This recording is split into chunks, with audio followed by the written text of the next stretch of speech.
can thank our friend from Canada on 14.313 megahertz for this sample. How's it going, everybody?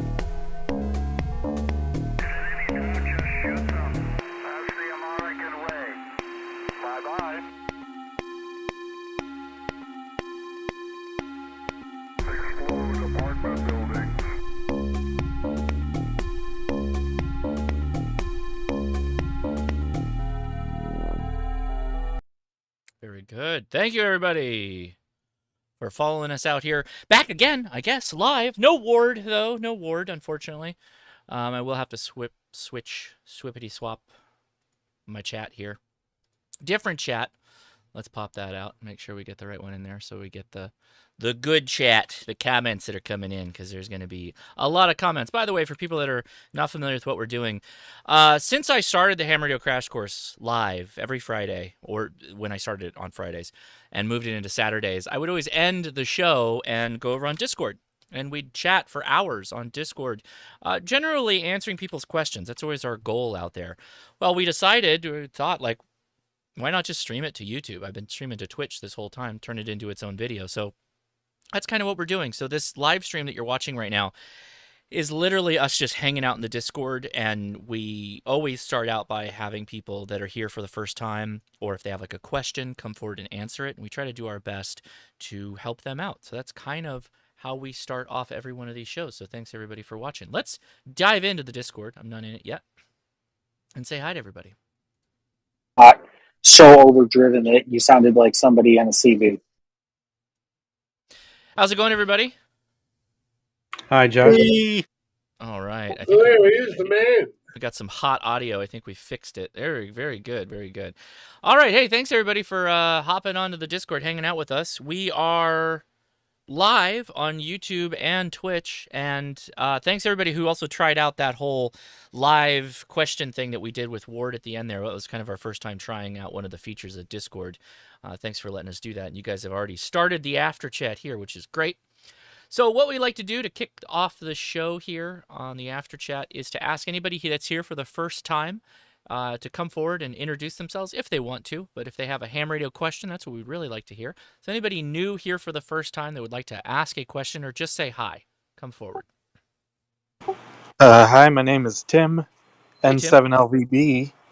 How's everyone doing? I've been licensed since 2014, 22 years old at this time. Just came back into radio after a while.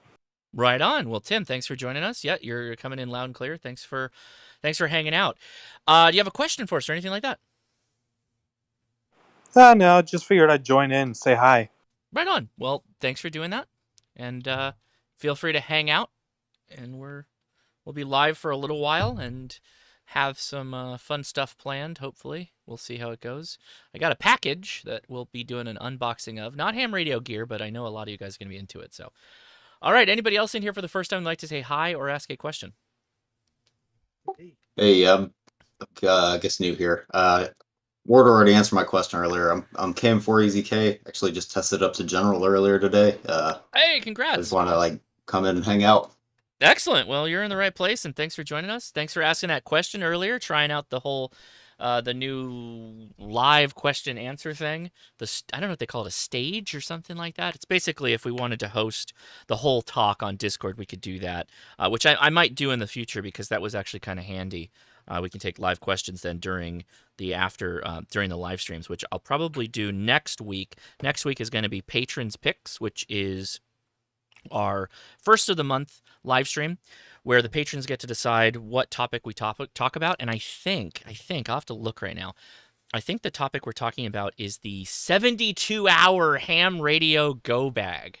That should be interesting because there's a lot of directions we can go with that. In fact, I'll check this today and see where we're at on that vote. But right on. All right. So anybody else in there for the first time like to say hi or ask a question? I think I saw somebody. Charlie, is it Charlie? Go for it. Yeah, I've been lurking in the Discord for about a month now. Got licensed at the beginning of the month, but just figured I'd hop in and say hey. Very good. Choke up on the mic a little bit. I can barely hear you. How's that? Is that a little bit better? Yes, it is. Very good. Awesome. Yep. Just saying hey. Oh, okay. Been lurking in the Discord for about a month now, but got licensed at the beginning of the month with some of the guys over online, and it was a great experience. And I've just been enjoying the content. Well, thank you very much for coming on out. All right, very good. Okay, who else? Anybody else in there for the first time like to say hi or ask a question? By the way, we also take text questions on YouTube, which are right here next to me. Hey, Dennis! I just saw Dennis. Right on. Thanks, Dennis, for coming in. So we'll be taking text questions too, but generally we start on the Discord. Anybody with a question? First time. Can I request that it be a 73-hour go bag? Oh, that's funny. Yeah, you're right. Okay, it'll be a 73-hour go bag. All right. That's funny. Somebody's been watching 100 Watts in a Wire. I actually have not. So. Oh, are they doing that? I don't want to steal somebody's idea. If they're doing that over there, I'm not going to copy them. Well, Christian does the 73-hour after the 73rd hour or something like that. Oh, I thought he stopped doing that. Wasn't that just like a podcast he was doing? Yeah, he's doing that. The last one he did, he said he's kind of focusing on other things in his life. Yeah, that's a bummer because Christian was pretty passionate. I mean, I'm assuming he still is passionate about all of it, but hey, I got it. Okay. Oh my gosh. Okay, I got all the things here. Well, I'm gonna give one of these away. By the way, I have a ton. We went through and cleaned up the garage last weekend, and I have a ton of giveaway stuff. I've got swag from different events we held where we have like loose pieces. So I've got like a lot of shirts that don't have boonie hats from like the QRP crew days. I've got a bunch of MSJ power meters, which are actually pretty good, and a couple of dummy loads. So yeah, we'll be doing one. And then I picked up some Olight gear. Some of you messaged me on this. I already knew about it, but thank you for everybody telling me there was a Morse code flashlight that was sold by Olight, and we're going to test it live if it's actually useful for Morse code over flashlight or if it's just marketing hype. So stick around. We're going to get to that in a little bit. All right, anybody else in there that would like to say hi or ask a question if you're here for the first time? Yeah, I've got a question. Go for it. My name's Sean, K5OOM, and I've been licensed, since 2007, but I'm just really kind of getting in this for the first time. Uh-huh. And I've got a question about RF gain management on the 7300. RF gain management on the 7300. Okay, go ahead. So I know I can turn down the gain to control the S level, and that if there's too much signal, I'll get an OVF message. If you can adjust the RF gain to control the S level, how do you know what your real noise floor is? Right. So that's a very good question. First of all, let me ask you, are you seeing the OVF light all the time when the gain is just at the center position? No. Okay. No, I'm not. Okay, good, because otherwise we got bigger problems. So if you have the RF gain kind of at the center vertical position, the white line is at the 12 o'clock position. What are you looking at as far as an S floor level? Now hold on a minute. Let me dial over. Yeah, no problem. That's why we like to do these. We like to do it live to help people out as much as possible. Yeah, I'm on 40 meters right now. I was just, I've been doing FT8 most of the evening. I'm seeing about S5, S7. S5, S7. Okay. So basically, the reason why you might want to tune down that RF gain is it helps out your AGC. It basically sets kind of a starting point for your AGC, and it should hypothetically help smooth out some of the audio. That's the idea. Have I seen that much of a difference with the 7300 by controlling the RF gain? Some. It depends on the situation and where the noise is coming from. If you don't make sure the preamp is off, you don't have the preamp on, right? Yeah, no preamps. No preamp. What about your attenuators are off and all that too, right? I'm not even sure I know how to turn on attenuation at this point. No, that's fine. So generally, what you're gonna do is if you are at an S5 ambient noise floor and you're going to take that RF gain down to where it's like around S1 or maybe just below that, then if you get a signal that comes up and they're like S4 off of your adjustment, then you basically know, just simple math in your head, that they're probably an S9 signal.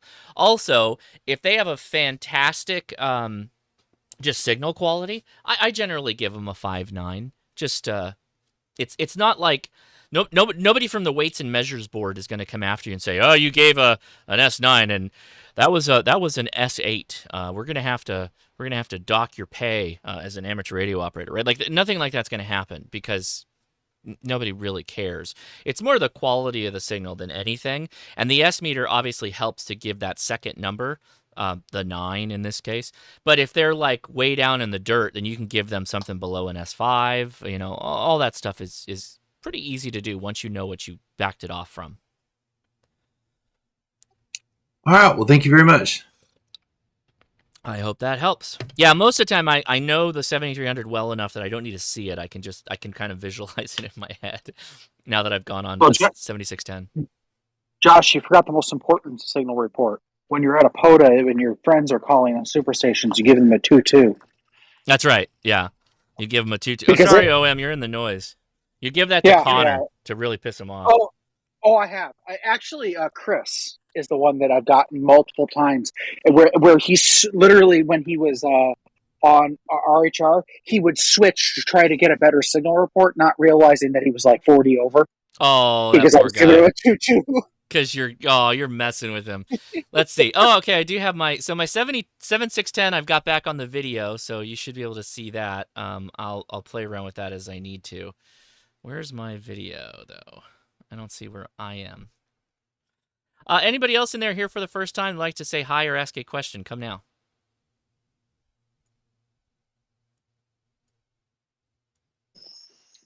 Hello, I'm a first timer. Go ahead, first timer. I don't know why my head is so big, but we'll sort it out live. Go ahead. Hey, I'm trying to do just like some cheap, getting into the HF bands. I got one of them SDRXs or whatever they are, the 8-band radios. I was told to get a ATU 100 tuner, and then they recommended the Pacific 12 for an antenna. Pacific 12. Oh, is that the 9-to-1 Unon? Is that the Iruchi or whatever? Well, okay, let's back off from that for a second. What's your budget? What do you have right now? My budget is a poor hillbilly, you know. Well, right now I was looking to get the Pac-12 and the ATU. I'm looking at another $250. Okay, so but what radio do you have right now? You said the Pac-12. That's an antenna, I thought, right? Am I wrong? I might be wrong. Now the Pac-12, it's also called like a JPC 12, something like that, I think.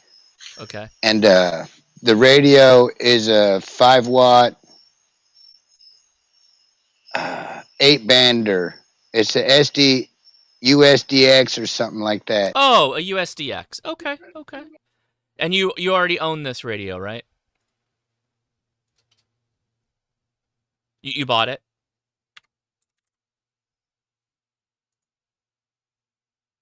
I lost you. Yes, I have the radio. I'm trying to deal with this push to talk. Oh, okay. Anyway, yeah, I have the radio. It's got the battery inside of it because, you know, I'm thinking about portability with it anyway. Mm-hmm.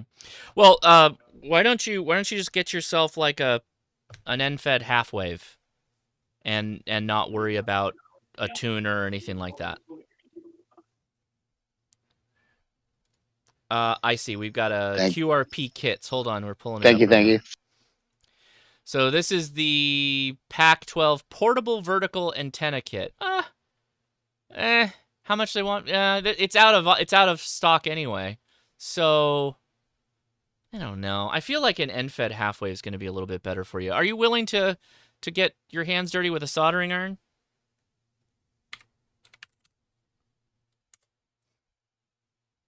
What do you think? Antenna.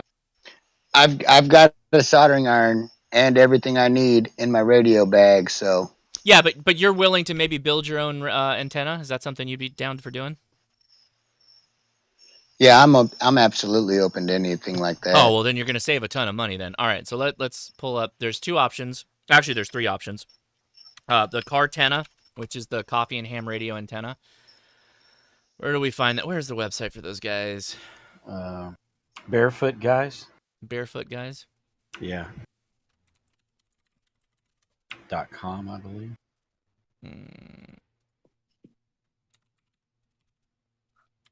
And coffee and ham radios, supposedly Jim Reed. If you type in Barefoot Guys, you got to be really careful what you Google. Right. Because right. barefootguys.com is a barefoot male photo. So what would be...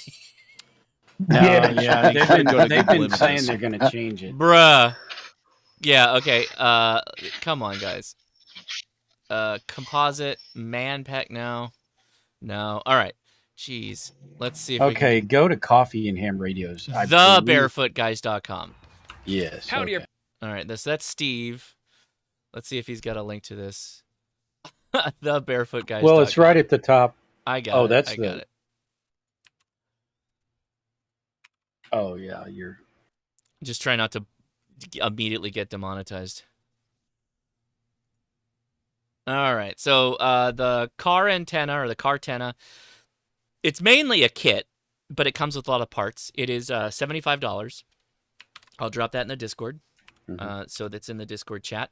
And then the other one I recommend is the K6ARK. And since you are a QRP with that S-bitx, you can use the K6ARKs because they are QRP antennas. And he has those available on Amazon. Or get the... Yeah, I'll grab the link here and drop that in too. And these are even less expensive. They'll be, I don't know, $20, $30, something like that. On Amazon. On Amazon, yep. He may need an antenna analyzer though with that. That's true with the sBitx or the sDX. I have an antenna analyzer also. Oh, cool. You told me you're okay. All right, good. Like a nano VNA will do it, no problem, right? So you'll be able to tune this up with that, no problem. And that's going to be, at the end of the day, it'll probably, all of these antennas will perform better than that vertical, from my point of view, that Pac-12. I have the nano VNA. Oh, time to use it. This is what you've been waiting for. Yeah, What about the ARRL kit? Sure, we can pull that up too.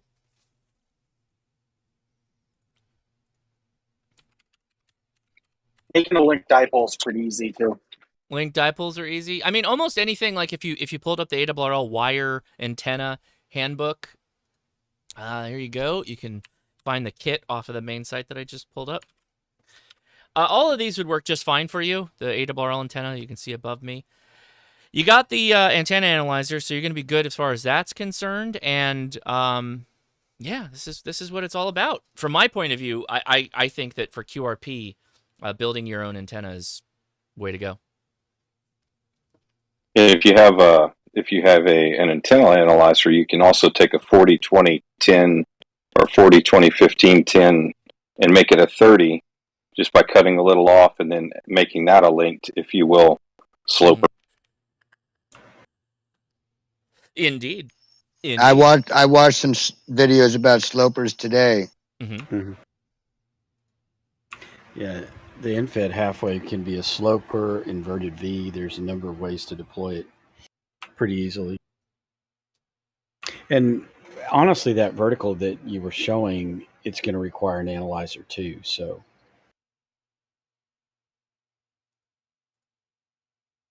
What happened in the meeting? Oh, is my meeting?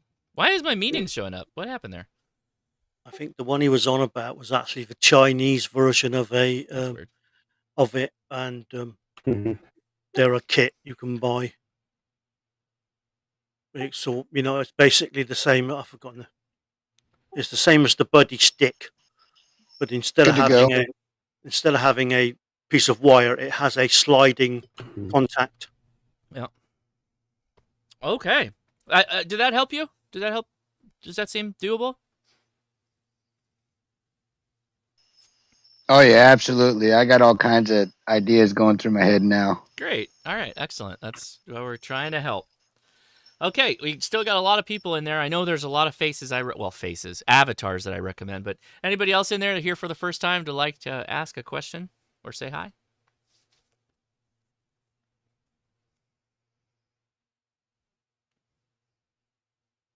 All right.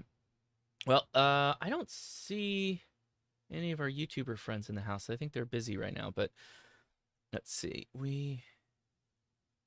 All right. Let's do this. I will come back to questions in a second, but let's go ahead and go to the overhead cam and show you this package I got from Olight.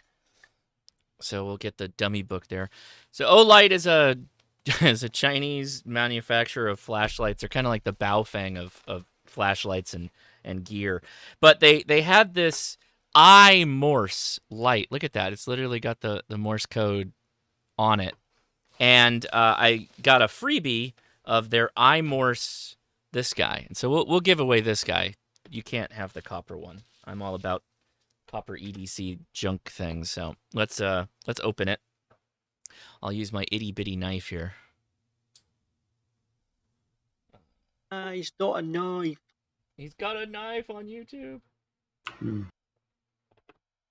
Oh, steady. Yeah. All right. So I'm hoping this has like a button or something like that. If it's a twist, I'm going to be a little upset. And I have a feeling it's a twist because I think it's built off of their old USB-C rechargeable light.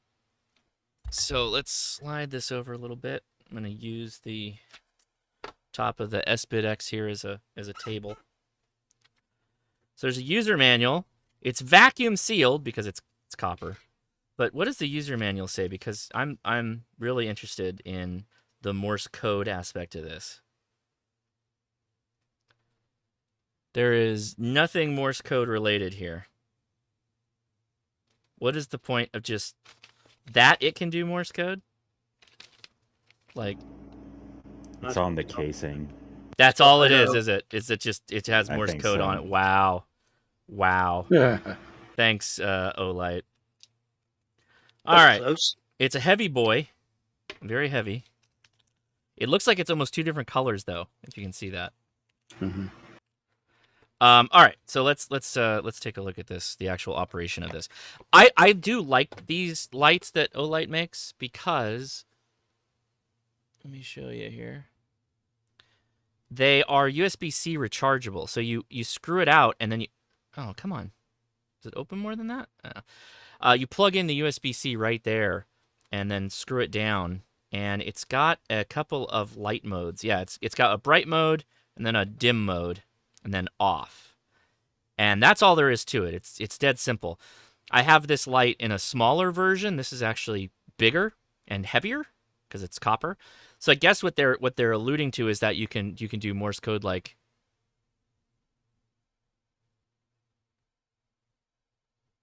right, SOS or whatever it is. Or that was just S's. Sorry, that's it. Yeah, we're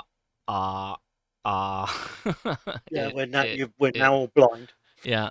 So I don't know of another thing that you do with that, but there it is, the iMorse. Probably don't buy this because it's literally, you can see. Can you see the difference in the copper? Does it come through on video? This is like a shinier finished copper, and this is way more rough. So this is saying. What does the Morse code actually say?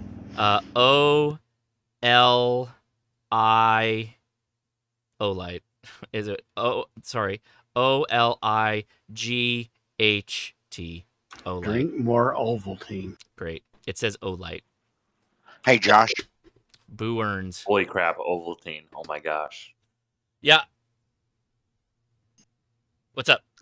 Hey, Josh. Yeah. As far as that light goes, once you get it in like the low setting, can you take and press like on the back end center of it to trigger it to bright to trigger your code? No, because it's you can get it close, I guess, like, and then you can push like that, get it pretty close, so you can do like.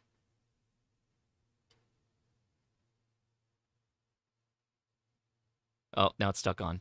Nope, I took it too far. I think you still have to cover it up. Yikes! Sorry, Olight. That's a no for me. So we'll give one of these away pretty soon because I have another one, but that's in black. All right. As far as like actual EDC stuff, I did unfortunately buy this thing. This is a Arkfeld stylish dual light source EDC, and I am transmitting right now on FT8. So if anybody wants to make a contact, I am over there. Oh, that's a bit too newfangled for us, mine. Slide to open. Oh boy. So the great, everything just exploded out of the back. The kind of thing that is good for me is that this uses their magnet base that I can clip this onto my magnet charge port that's by my bed and charge it. But I guess the idea is that it's a switch. You can go to either a laser or a light. So if you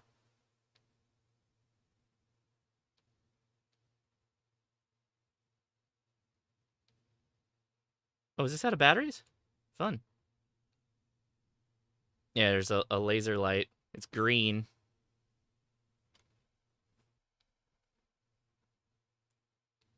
Oh, so you can have fun. Oh, there you go. You can have fun making the jumbo pilots blind. Yeah, so it's got a 1,000-watt lumen output and a readout. Well, that made the camera close down. That's the battery readout right there. That's 1,000 lumens. Yeah, that's 1,000 lumens. The camera is throttling it because it's set to auto white balance or not white balance. What I mean, shutter speed. So yeah, it's got They're cheap, and if you lose them, decent it's clip. no big deal. Decent clip. So that's actually not that bad because I can charge this on the nightstand and I'll never not have it charged. So okay, there's that. Pretty much done with that crap. Isn't that going to be another noise source, Josh? Surprisingly, no. It's caused no noise. Oh, okay, fair enough. Now we are educated. Yeah, I'll have to show you one day. It's not that big a deal. It's just a. It's like a little circular puck thing with two circles in it. Yeah, mine is the one that collects all of them though together. Here, let me go back to. So let me grab the charger. So the charger is these little contact-sensitive pressure-y bits with magnets. So the thing I have is a plate of 4 of these, like they're integrated in plastic, and I can just like take a light and drop it on top of it, and it'll charge it. I found that the close proximity for this, they're touching, right? It's not wireless, right? Once you have that close proximity, they're not loud. My wireless charger for my phone is noisy, but not that much power's going through it that it's caused a problem with me on HF, and I've tried turning it off and on, and never really had any problem with it. Yeah, I'm a bit backward. Never had a phone with wireless charging yet, so it's a novelty. Mm-hmm. I like Motorola ain't fitted it yet. I like the size of this. The other one I have, the Baton 3, is small, and then I've got the larger one. This is kind of nice size because it's flat-ish, and I guess having a laser. Just 3 o'clock in the morning when you forget and put on full light and nearly blind yourself. I don't want to blow my camera up by shooting a laser into it, but what does it do if I put a laser on a green screen? So I'm shining it on my chest. You can't. It's right there, but it's green, so it's not going to show up. Yeah, you can just see that there's somewhat pointed on it. It's so dim.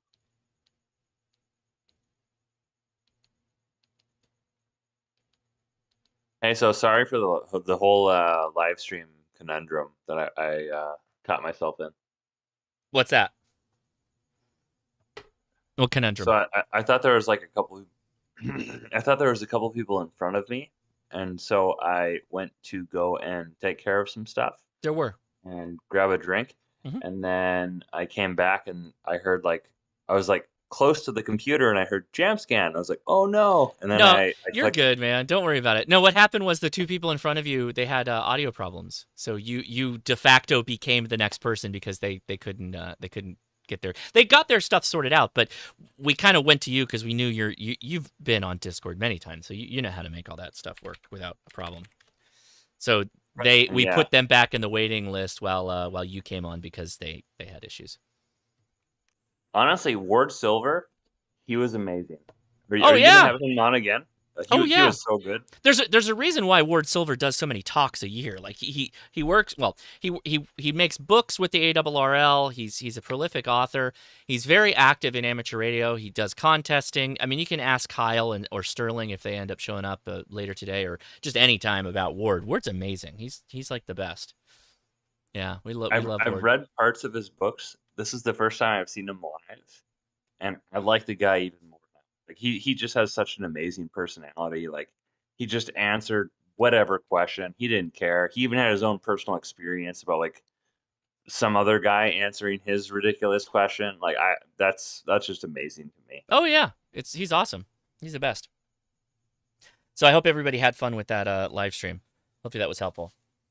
So I don't necessarily recommend things from Olight because they are on the cheap side. Although I have done the dumb thing and bought the Marauder 2, which is like a $300 flashlight. It works well, but there's a lot of people who don't like Olight because of the weapon light, the gun lights in particular, like these guys that go underneath the handguns and stuff. I guess they've exploded or something like that, so people call them like weapon bombs or gun grenades or something like that. And they make a lot of really kitschy stuff. I do like their O bulbs though. That's probably the best. The O bulb is probably one of the best things they make. It's just a dumb little magnet light that you can clip on the side of things, and they're kind of fun. Anyway, that's all. I've got this light, and it uses batteries though. I don't use it very often. But if you blow in the top of it, it goes out. Oh, that's probably not good. So you think, oh, it's electric. This electric torch. Why does it go out when you blow it out? right. You just blow in the top, it goes out. It's hilarious. That's even funnier in the UK because it's a torch. In the United States, it's a flashlight. But if you blow on a torch, it could blow out, right? But yeah, it's hilarious. That's even funnier. Yeah, it's like RGB as well. So it's sitting there going red, green, blue, orange. You go, oh, I had enough of that, and it's gone. So I have a feeling that tonight is going to be a good night for 20-meter propagation. If you're not already on 20 meters, you might want to get on it because I'm getting Alaska off the back far side of my beam right now. They're hearing me. So if you're interested in any of those stations, you might want to get on. So I should fire up the S-bitx thing? I might switch to the S-bitx if we've got signals. I just got you, and the guy in Svalbard hears me up above Iceland. Yeah. So I might hit that guy up. All right. Want to make sure we get questions answered. Is there any questions that anybody wants to ask related to ham radio? You don't have to be a first timer at all anymore. Let's get in there and help people out. Any questions? Okay, Josh, let's try this one out. Okay. Richard, go for it. Okay, as far as WSJTX, I've got rig control. My audio settings appear to be correct, but I'm not decoding jack on this thing. I know why. Time set. You got to sync your time, bud. Sync the time. Okay. How do I do that? What kind of computer are you on? It's a Windows PC, and I'm working with 7300. Perfect. Download something called Dimension 4, all one word. Dimension number 4. We're going to solve this problem live. I'll pull up the website so we can follow along with you. So if you Google Dimension 4, so for everybody that gets into FT8 and they're like, I see all these signals, or I can see the waterfalls alive, and I've got cat control, and I've got all this other stuff.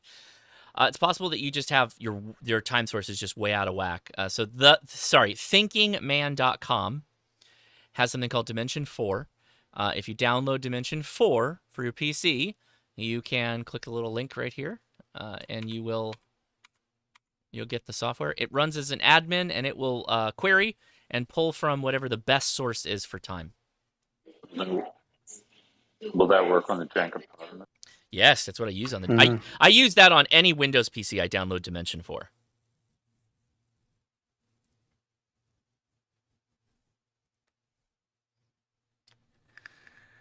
What about for Linux? So for Linux, I use the GLONASS GPS receiver generally, or the 705 to sync GPS time. The Linux seems to work way easier for syncing that to except like instead of Windows. Also, Raspberry Pis, if they have internet connection, are generally time syncing on their own because they don't have a stable clock source. So they depend on using the internet anyway for a time source. So they're generally way more proactive in syncing time. Yeah, but you can actually get a from Adafruit, you can get a topper or a hat that goes on their GPS hat, and you can turn it actually into a Stratum Zero clock. Oh, that's cool too. Speaking of Adafruit, I got a.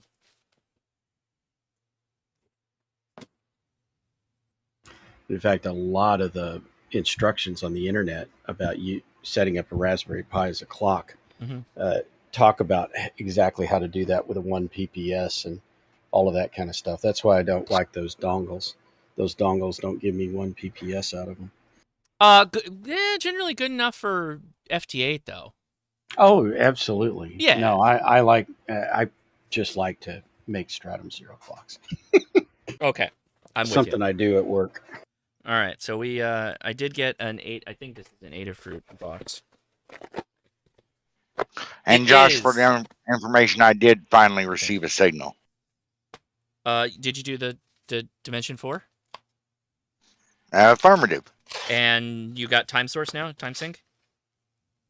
Yeah, time synced. I was concerned considering I'm from Central Time Zone and being sitting in Ontario that it might throw things off in this thing, but it didn't. It's fine. Yeah. All right, appreciate it, bro. Are you making contacts now? You're good? I haven't tried to transmit on it yet, but I am hearing some stuff. I'll show you what I'll pull it up for everybody watching the chat. I already synced my time, but why not? We'll pull it up. So it's admin software, so you got to run it as admin. Sorry if this all blinked out, it's because of that. Anyway, it's this guy right here. So it's you don't do anything really. You just let it sync. It says current status. It's gonna try and look up all these different online time sources right here, and it's gonna say it's timed out, etc., etc. So I'm just gonna say sync now. Click sync now, and it'll find a time, and we may see it change time. We might see it. It says it's synchronized. It changed it plus 0.014 seconds at 7:48, and then it closes itself down once it's synced. That's it. That's all you do. So you do need internet to make that work. That's part of the problem that people run into. Oh, cool. Thanks for whoever dropped that. We'll pull this up too. Adafruit real-time clock for Raspberry Pi. There you go. So that's something you can add too. I don't think that's the hat Don was talking about, or was it, Don? No, I just dropped the hat. Okay, we'll pull that up too. But you can, if I'm not mistaken, you can use those both. Because when you... Yeah, but it's not a receiver. Right, but what I'm saying is, though, when you have a real-time clock on top of a GPS clock, then if the GPS loses sync for any reason, then the real-time clock will keep it in sync for a certain period of time before it drifts. Mm-hmm. So it's good to have both. Yeah, and the reason you want this is if you're a portable operator and you plan on doing modes like JS8 call or WSJTX, then you're going to run into time source issues. And that's why you're going to need something like this. Got a question in the chat. Am I running my amp? No, I am not. This is just barefoot. Hey, Jamscan, thanks. Appreciate the positive commentos. All right. Anybody else? Questions?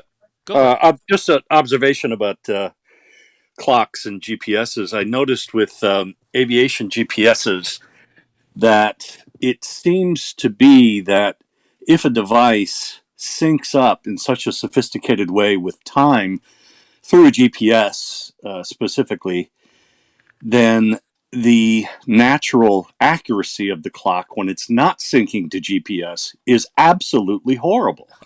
Mine was drifting incredibly quickly. It depends. It depends. So you could have like an actual cesium time source or something that's really, really highly balanced in how long it will hold before drifting. We use those a lot on satellites and other time sources on ground stations. But at some point, we still sync time at some points, right? And the syncing of time source is almost like it doesn't matter. Like those are two separate things. One, your stable clock, whether it's stable or not, is its own thing, and then how you sync that clock. They're almost two separate things, if you will. Mm-hmm. Maybe it's the more consumer or the cheaper side of it. But for sure. It makes sense to me that why put a really sophisticated running time system in there if you're just going to sync it up every time you use it through the GPS. Because you might not want to, right? So like in Don's case, Don wants to build a really stable clock because maybe he just wants it to be standalone for as long as possible. But I did notice that it was drifting incredibly fast when I didn't have the GPS connect. And so I just thought that was kind of goofy. Some sophisticated thing there that was only sophisticated when you used all its whiz bang tools, and when you turn those off, it was crap. It was the worst clock I owned. Right. Without the GPS signal. Anyway. Yeah, Don, if you want to add anything to that, what are your rationale why you need a stable time source? If you could just sync it all the time, why bother, Me? Don? Yeah.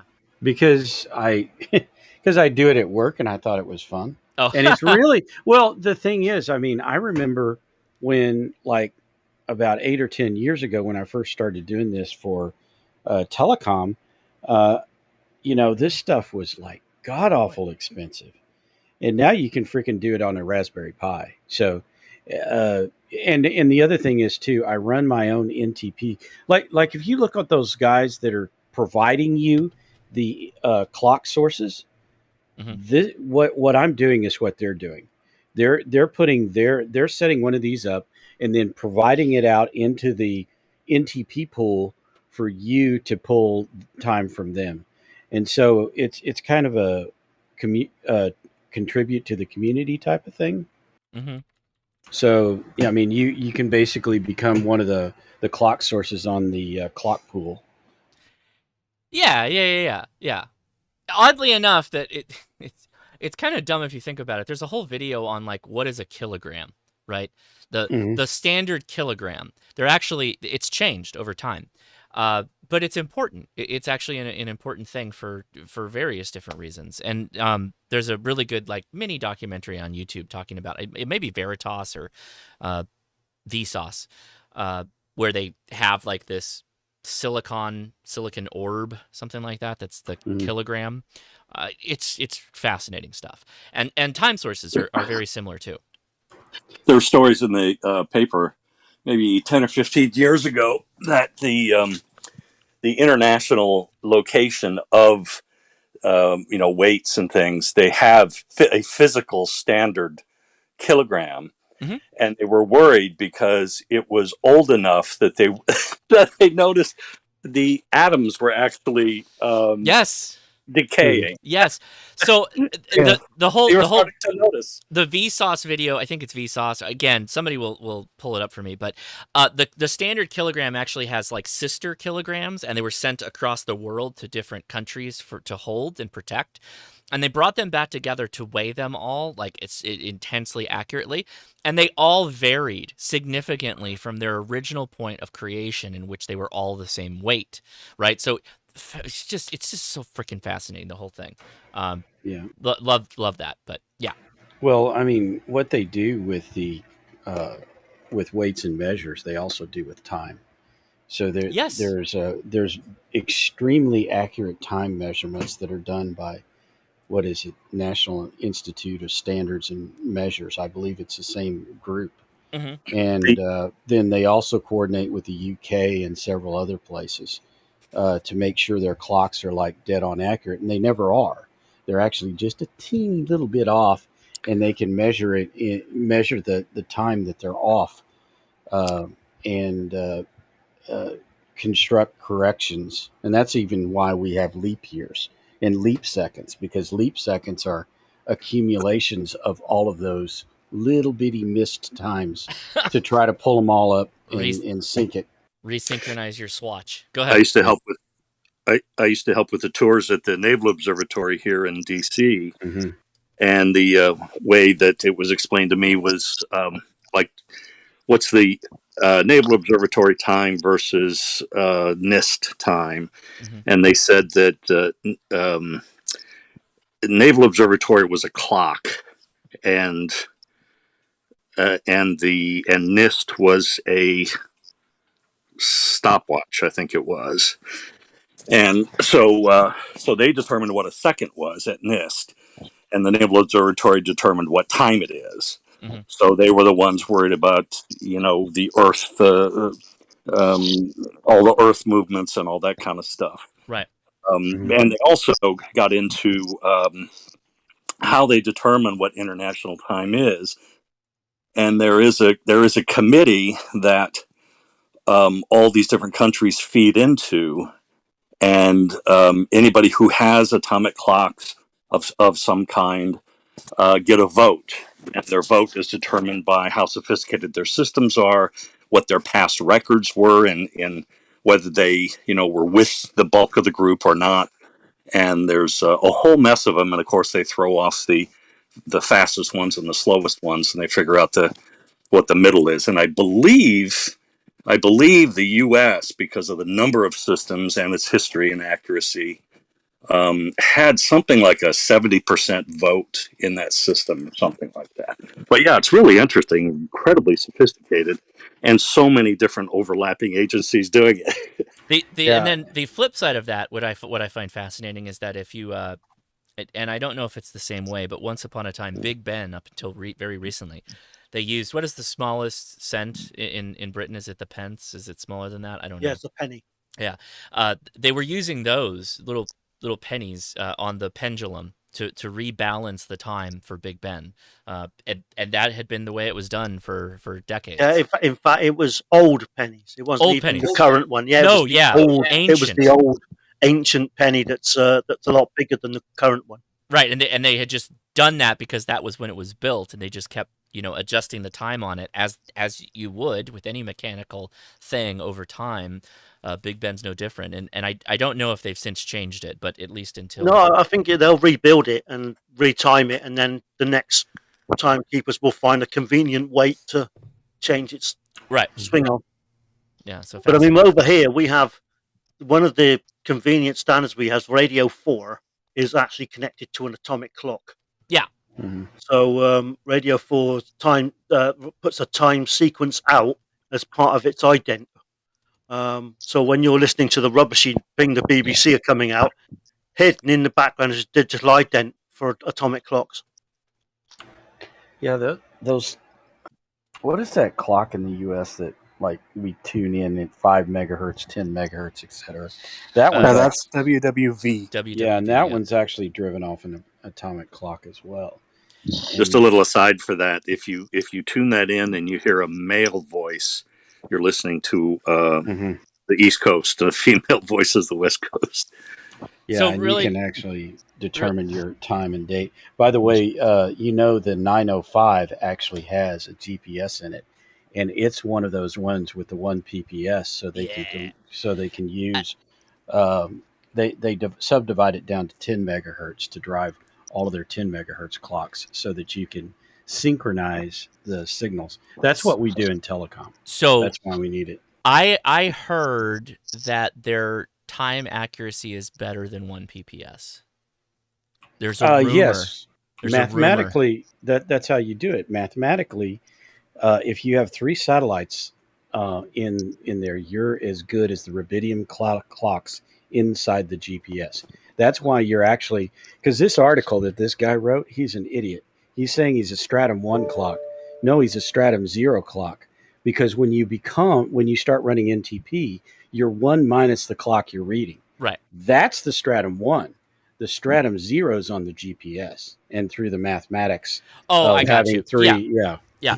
So really quick, we got a question in the chat, and I think we can. Well, let me go back. This is from W9JWR. So thank you for the ham radio question on the ham radio crash course after chat. Says he got an error in sound input, an error opening the audio input device has occurred. So generally, when that happens to me, one of two things has happened. And I can see by that little red circle there next to the frequency indicator that you've probably lost your USB connection. And you said that you were transmitting effectively beforehand. It's entirely possible that you got some kind of errant RF in the shack and it caused your USB to spontaneously freak out. So generally, what I recommend you do is you put a ferrite on your USB connection and put the ferrite as close to you can to the incoming port on your computer as possible. And then just restart the whole computer and reset up everything. Or not reset up, but rerun everything. That's generally what I have to do. See if that works for you. All right, I'll reboot. I do have USBs on ferrites on both ends of that USB cable, so I was hoping that wasn't the problem. But I've got another cable I'll try. But I'll do a reboot and I'll be back. Well, lower your power output just until you can stabilize the whole thing and see if you can bring back the transmit capability, and then just start to incrementally add back in. All right, I'll try that first. Mm-hmm. Yeah, do you have your station? Do you have your station grounded as per Ward Silver's? Not as per his instructions, but there is a ground. That's probably the problem, right? Yeah, but there is a ground on the radio. What antenna are you using? Because that'll do it too sometimes. Chameleon 2 60-foot infed. You have a tuner so on is that? Just using the internal tuner. And it tunes it up just fine, right? Yeah, never had a problem with it. Yeah. Maybe you just got a bug. Maybe the computer got a bug in its butt. Just restart it and see if that solves it. Then we can start troubleshooting deeper if we need to. Yeah, I've noticed that cable quality matters. Also, you have to get a good quality cable. Yeah. Hey Josh, what is the setting on your grid tracker that's showing all the lines that you're I guess that's your work doll or your logbook? Those are people that hear me right now. Okay. Care to share how to turn that one on? Yeah. Go to the little gear icon on grid tracker.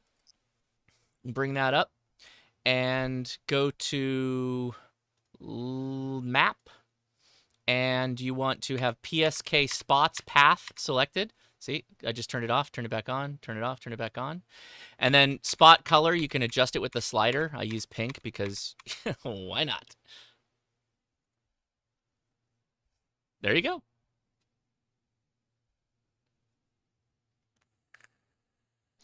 Okay, you went gear map. I'm looking for the PSK. Gear map PSK spots. Make sure that little thing is green, meaning selected, and then right next to it says PSK spot color. Change it to whatever color you want via the slider. That's it. That's all you got to do. So I'm guessing when I go to 70 to 40 meters right now, it's going to just be like this whole thing's going to be just covered with signals. We're going to see a lot of people, I think, right now.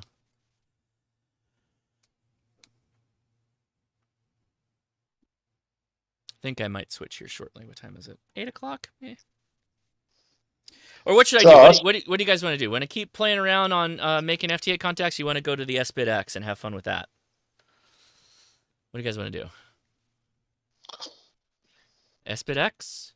Yeah. Love to see the sBitx in action. I'm thinking about building one. Yeah, I have one, and mine's working, but I put new finals in. I use thermal paste. I created a new process for it. I don't have good sockets for it though. The sockets weren't wide enough to accommodate the actual legs. I was a little bummed out about that. But I think that has to be my last finals job. The pads are not looking good on that thing. So I am not running it hot at all. We may have to play funky. You know what? I could do it, though. Yeah, why don't we do that? What time is it? Yeah, we got time. Josh. Yes, sir. Go ahead. On the grounding situation, is there any difference in what we use for grounding, like copper rod, large copper rod, small copper rod, or copper plate? Mm-hmm. Yes. So generally, and Ward kind of talked with it throughout his conversation.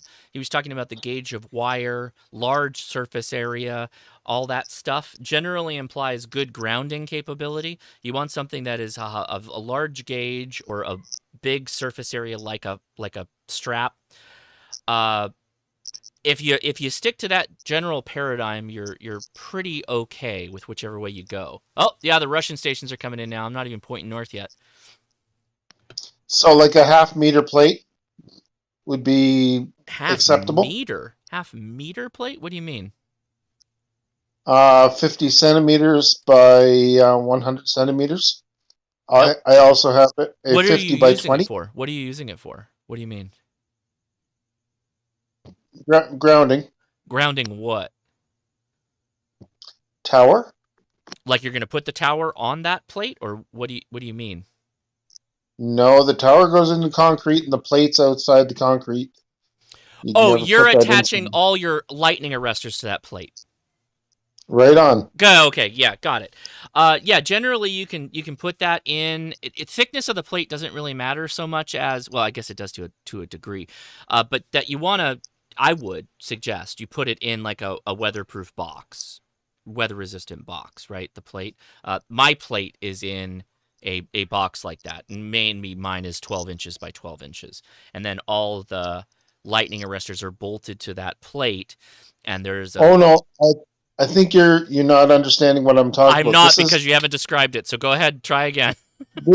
This is like 7 mil thick copper sheet. Yeah, that's like okay. 20 centimeters by 50 centimeters, and it has a stub where you put the grounding clamp on. Okay. And you put this down about 4 feet underground. And this is for what kind of tower? Like an AM broadcast tower? No, this is like for a home, or it's in our home code for grounding for a house. You don't use ground rods? Not generally. Then you follow the code. That's what Ward would tell you. Follow your code. Okay. Cool. Just asking. The other one is for a cable going down. Would welding wire work? A cable going down. Down what? Like going down from your shack down to the ground, the grounding plate and grounding post? No, you would want your coax to go to the grounding plate and grounding post and use what's called like a spark gap arrestor, a lightning arrestor, directly bolted to it. And they make flat, that's what I was talking about. My lightning arresters bolt to my flat copper plate. And there are two sides of coax that connect. But also when you ground your radio to it and like that. Well, you use coax to do that. So your coax goes back to the radio, which technically is that side of the ground as well. But if you have a bunch of electronics in your shack, you may want to run a bus bar as well, which I do. And the bus bar connects all the electronics, and then I have a 6-gauge wire that goes from my bus bar to that outdoor waterproof box. In your case, that's your ground plate that you're talking about. Okay. You would have 4-aught welding wire. 4-aught welding lead is too much. Well, I also worry, is welding wire corrosion resistant? It's copper in a casing. Copper in a casing. Welding wire does not work well when used as a battery connection in a car. Battery cables would be better for the application. Oh, okay. I got you. Well, the casing on the outside of welding leads is not made for that kind of stuff. It's made for shop and resistance to heat and droppings and stuff. Okay, that's good. That's good. Okay, just trying to get ideas around, how it is. Thanks for explaining the ground plate thing in Canada. I didn't realize that was a thing. So, yeah.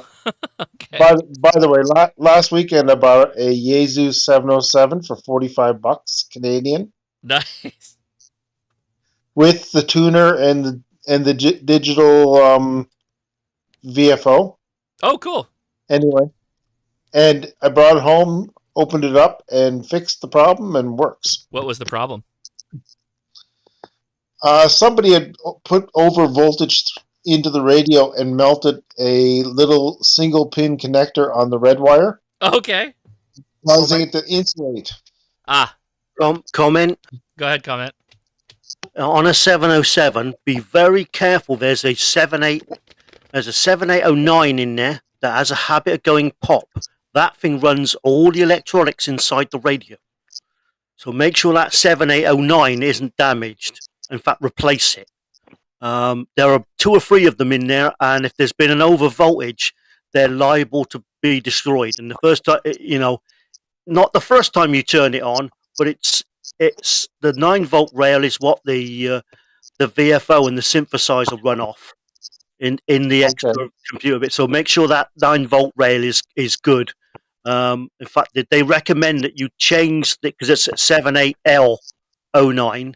They recommend you change it to the high current one because they used to have a problem. The 7809 would actually run out of regulation, and the rig drawed too much current from it. And if you're up on 10 meters and you try pushing more than a 50 watts, sometimes you can actually the 7809 will dip, and then you'll get 92 appear on the frequency counter. So if you get that, you know that your 7809 is getting a bit iffy. Okay, that's good to know. Right on. Okay. Anyway, So I like this. I like the size of it. It's potential radio for soda. It weighs 20 pounds. So must be a fit gentleman. I like the 7000 myself. 7,000 is good. Like, yeah. That's like 5. That's like 5 generations younger. Like Mike, it's 20 pounds. Well, it's 1976 technology. Yeah. Shout out to K5OOM. I just saw that on FT8. You gave me a +29 on my signal report. I'm not running the AF either. And you're not running the S-bitx either. No, but let's do that. Let's hop over that. So I'll wrap up. By the way, +29. I mean, you better be sending him a new front end at that rate. By the way, Josh, be careful on FT8. What I've noticed with FT8, because I've been watching it when it sends, mine will send out at 20 watts, and then when it stops, for a second, the signal drops, and then all of a sudden, there's some pulse that comes out of the radio that is completely off frequency, and so my tuned antenna is like it's way out of tune just for that brief second, and then it drops away. So I've only noticed that on FT8. I have not noticed that by like keying the mic. Got it. I don't know what that's going. What that's doing. That's not good. But and maybe it's just mine. But we'll find out. Let's test it. Yeah, watch your meter and see if you see that little thing happen right after you send out. I'm gonna wrap up this QSO and then we're gonna get on the S-bitx now that I got it running again. Thanks everybody for watching on YouTube. I know we don't generally do this, but got 100 and something people watching. That's as far as I'm concerned, that's good ham radio live stream content from my point of view. So let me grab a tripod and get a good camera going. 1 second. And if only those 105 people would join us here in the Discord. All right. So to do this, I don't want to use the Logitech webcam. It does really bad with the S-bitx. That it's just too bright, and there's just not much you can do with it. You know what I mean? So we're gonna use a good camera on it. So I'm gonna. Have you tried setting up your VNC on it? Yes, I believe I have it. I have it working. Yeah, mine is kind of working, but I have it set up for my 32-inch screen. So I get the S-bitx, and then I get all this other screen real estate with it. Let's see if I actually have that. We could just VNC in and make this a little bit different. Let's see. Yeah, it might be easier for people to see through Probably, you're probably right. Thanks for the mention, Don. Let me see if I've got it actually showing up here. Should be Wi-Fi on. Oh, I had Wi-Fi off.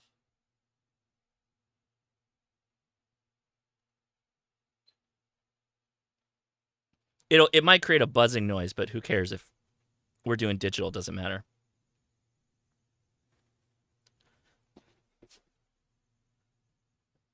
Okay, cool. Let's see if it pops up here. So we're gonna do VNC. Oh yeah, it's buzzing a little bit. That's one thing. It does buzz. I don't know why. It seems like the Wi-Fi creates a bit of buzz, but all the concerns that people had that it wouldn't be able to do Wi-Fi because it's literally like in a Faraday cage. Not so much. It's actually not so bad. No, but it does. Yeah, I turned my Wi-Fi off. I'm running wired. I do too, generally. But if we're gonna try and VPN, what the guys on the forum are saying is that they put external Wi-Fi dongles on and they use those instead of the built-in. Sure. We're just waiting for it to pop up now. No.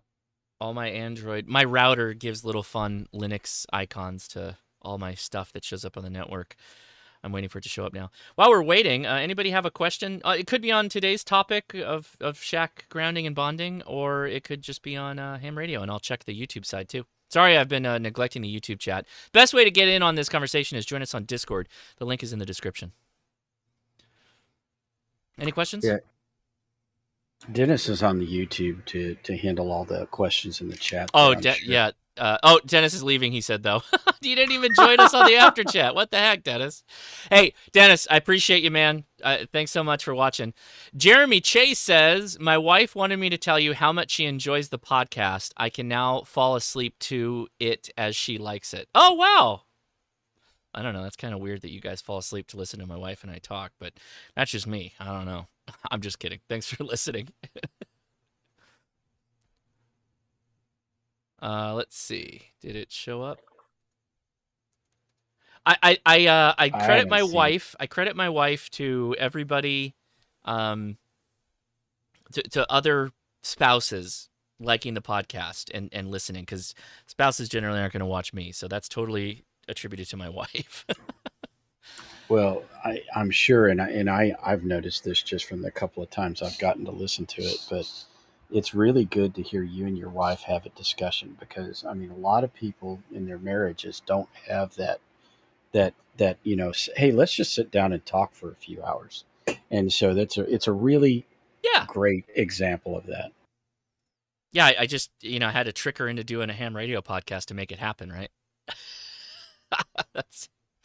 Well, y'all get into so many things, and that's that. I mean, it's just an interesting talk. Well, thank you for that comment and feedback. I appreciate it. I truly enjoy doing the podcast with my wife. Honestly, so when people are like, "It's so long. Why is it so long?" It's like, because I like talking to my wife, and that's just how long it goes. That's just the way it is. Sorry. And see that comes across. It truly does come across. Well, I'm a first timer here. Hey. Glad tuned in. Was listening a little bit. I've read a bit of the books, the general and the technician and the extra class. My dad was W4 ETS, and kind of looking to maybe get his call sign or get my own W call sign eventually. Looking for an Elmer, and just trying to learn more and expand and get that confidence up, more or less, in the radio field there. Right on, right on. Yeah, hardware side of computers. And I know a little bit of languaging and coring and computers. That's about it. Right on. Well, hey, thanks for hopping in and hanging out in the chat. We appreciate it. As far as Elmers go, what's your club scene like out there? You got ham radio clubs you can try and attend a meeting? Yeah, just one, but I don't really know much about that whole aspect yet. Mm-hmm. Sure. Well, I've definitely logged into this thing in the past, but it's not letting me log in yet, so we're gonna give it a second. Sorry, go, keep talking. I cut you off there. Just real quick, because there's somebody in the chat that's a little confused.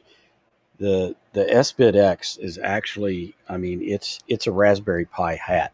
So yes, it's running Linux under the hood, and everything within that radio is running off that Raspberry Pi. Yeah, oddly enough, if you get right down to it, the entire radio is a Raspberry Pi hat. You're right, Don. The entire radio, the box is a hat for the Raspberry Pi. It's a better radio berry than the radio berry. Oh, yeah. If you even know what that is. Yeah, I like it a lot. Oh, it's not picking it up. Yeah, if they had stuck with the radio berry, it would be a much better deal than this. But because it was actually a Hermes light on a Raspberry Pi hat, but they never got a filter board out for it or any of that stuff, and so while it transmits, it's very low, and it just really didn't have all the stuff to it. But it's kind of what it does, and they're no longer available. But what the Radio Berry does do is it's a great, very, very, very high quality dongle or SDR dongle. So.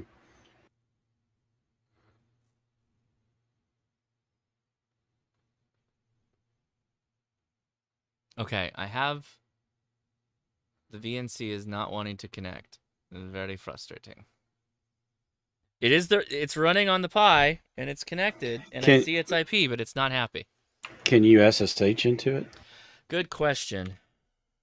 What am I looking for? Why am I blanking? Putty. God. Or Kitty. I run Kitty myself, but. All right. What is this guy? 192.168. I'm pretty sure I turned Putty on. Oh, I didn't add a Pi in front. Oh, it's not happy. Yeah, you may have to go on the interface and bring up a terminal and see if it's run Raspi config and make sure both of them are enabled. So let's see if we can do this. I'll go des wide. Okay, a little bit closer. All right, so I'm. Can you see? Yeah, the problem is this is really blown out. That's part of the reason why we're trying to get up on VNC. By the way, anybody jump in there if you have a question. Yeah, this is Ed AC3AK. Got a question. I bought a ground spike, and which has two SO239 connectors, and I have an adapter for a ham stick, 3/8. And when I set up when I at least hook up the coax, I run an nano VNA just to try to measure the SWR. Without the radials, I get like a 3.8 SWR, but it gets worse when I add like 3 16.5-foot radials to it. Any suggestions of what I might be doing wrong? Adding more radials makes the SWR worse? Just adding radials in general makes the SWR worse. It's bizarre. I don't know why. It's just unless there's something wrong with my nano VNA. Did you recalibrate it so that you're calibrated off of the feed line? This time, no. I'm gonna try it again tomorrow. I was like running a little late, so that's one thing I was looking at. But I was just trying to see if there was anything else. What size ham stick? Oh, it's a 20 meter ham stick. It's a shark antenna. Oh, and not the mini either. It's the standard. What's the SWR without the radials? That's about 3.8.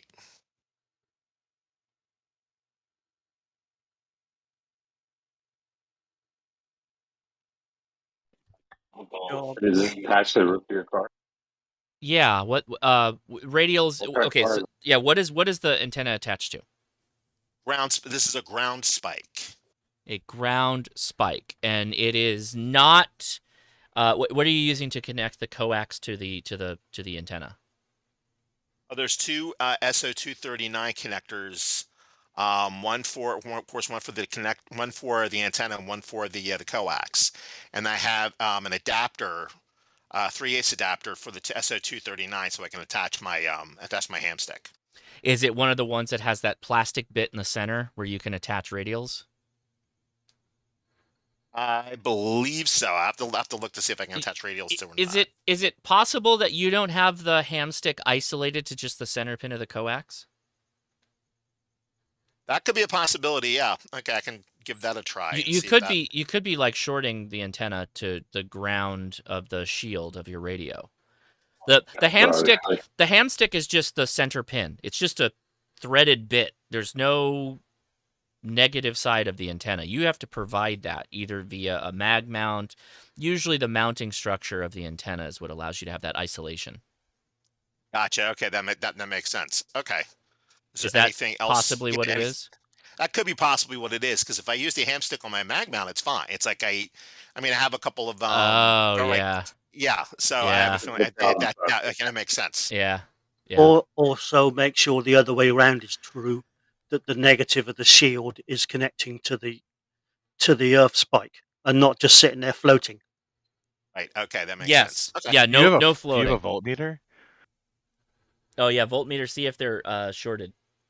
Yeah. That's the quickest way. I've done that before. Like go to the base of the ham stick and put one of the probes, and then touch the shield, the outer collar of the coax feed point to the black side. And if you have continuity between there, you're shorting your ham stick into your coax. Oh, okay, that's a good point. All right, I'll give that a try. Okay, sounds good. Thank you very much. No problem. Glad we can help. Thank you for calling in to the Ham Radio Crash Course After Chat with your Ham Radio questions. You got problems? We will possibly have answers. Make a comment a minute. Mm-hmm. The gentleman who had the 707, if you've got the digital VFO, make sure you open that thing and that there aren't batteries still installed in it, because there were 6 AAs inside that thing in a case. That was the other thing that's just come to me. I was thinking about it. Make sure that you open that thing and make sure those batteries are removed, that haven't leaked all over the VFO's PCB.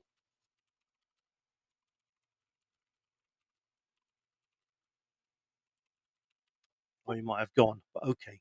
Okay, we got to sort out this VNC. Oh, we got it. Wow, that was okay. Sure. Okay, we got it. We're VNC'd in. All right, let me give it some. Hey, Josh, I got a quick question. Yeah, go ahead while I sort all this out. But look at this poor screen. What a boo earns. Look at that. Gross. Can't see it yet. Go ahead, question. You're good. All right, so working on a fan dipole. I want to get all of the 80 meter built. Do I need to run 2 fans? Oh, buddy. Okay. And like tune one of them to like, I don't know, 3.675 or 3.625 or whatever. Do I just split the band in half and then tune to the midpoint of each of those halves? Cage dipole. And unfortunately, that won't work very well in a fan dipole situation. You want the whole band, you do a cage dipole. Yeah. I don't know this question, because the concern I have is, like, on paper, like, what you're saying. Okay, on paper's the wrong term. What you're saying in my head makes sense. We'll just have 2 dipoles, and one will be a little bit longer, and one will be a little bit shorter. But the mere fact that they're both connected to the same feed point feels like they're going to have some weird interactions with each other. Yeah, they do. So, I feel like that might not be the way, to be honest. There's got to be a different way to do it. No, Callum tried it. Callum tried this a couple of months ago, and it won't work. They interact with each other too much. Mm-hmm. Mm-hmm. Yeah, that's so. What is there a way to get the digital portion, or at least part of the digital portion, and part of the voice portion without them interacting? Cage dipole. Yeah. Unfortunately. So the cage dipole it's linearly loaded, right? It's a. No. Oh no! It's just got bigger connectors. Like the wire is technically bigger surface area. Is that the idea? Yeah, because you have a circle of plastic, for instance, with little holes in it, right? And you run many 80 meter elements through it, and it looks like this, like 6 foot around or 3 foot around rod in the air. That's Right. all it is. Right. That's and so it's just that bigger, larger, larger around type of dipole, and so because of that, it stays resonant across the whole band. So tune you- it for the low end and use a tuner. Yeah, You could- W1AW Yeah. has one of these.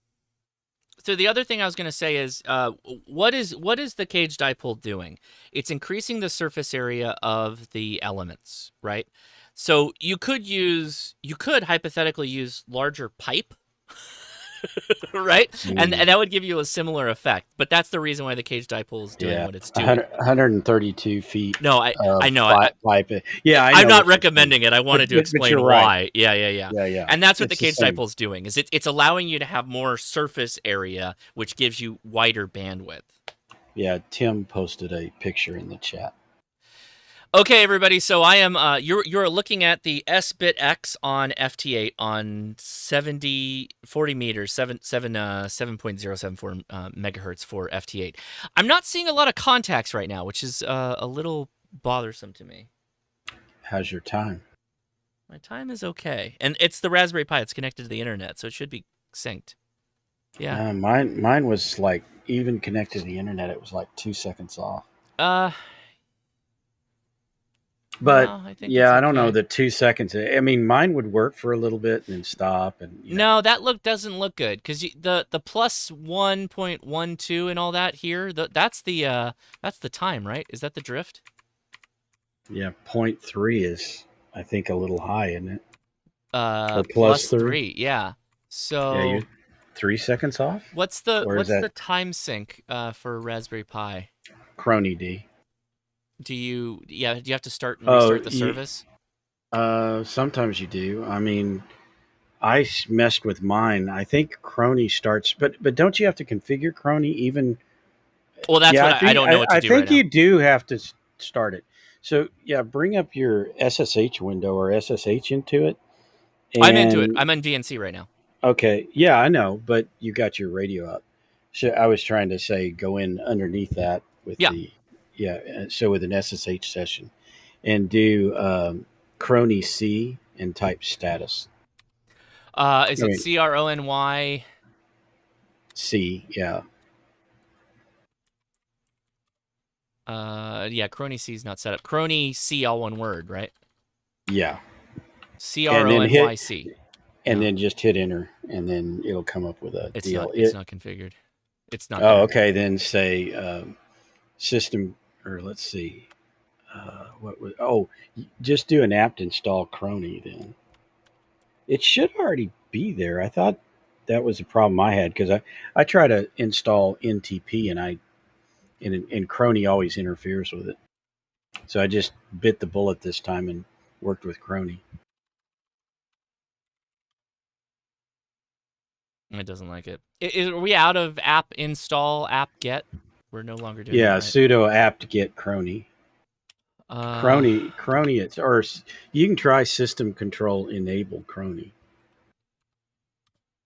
No, and it's Crony operation. Without the C. The C is the control. Yeah. CHRO.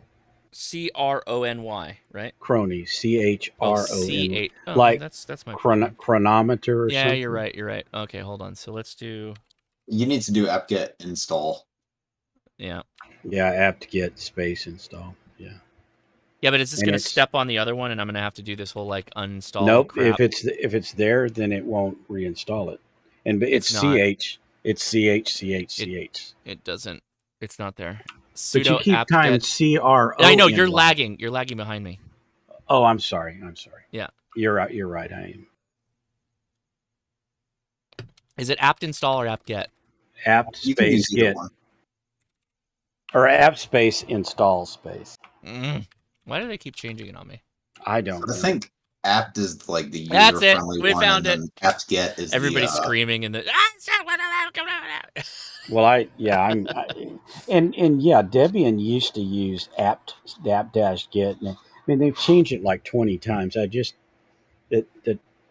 I really still don't like System D too much, but I'm getting used to it.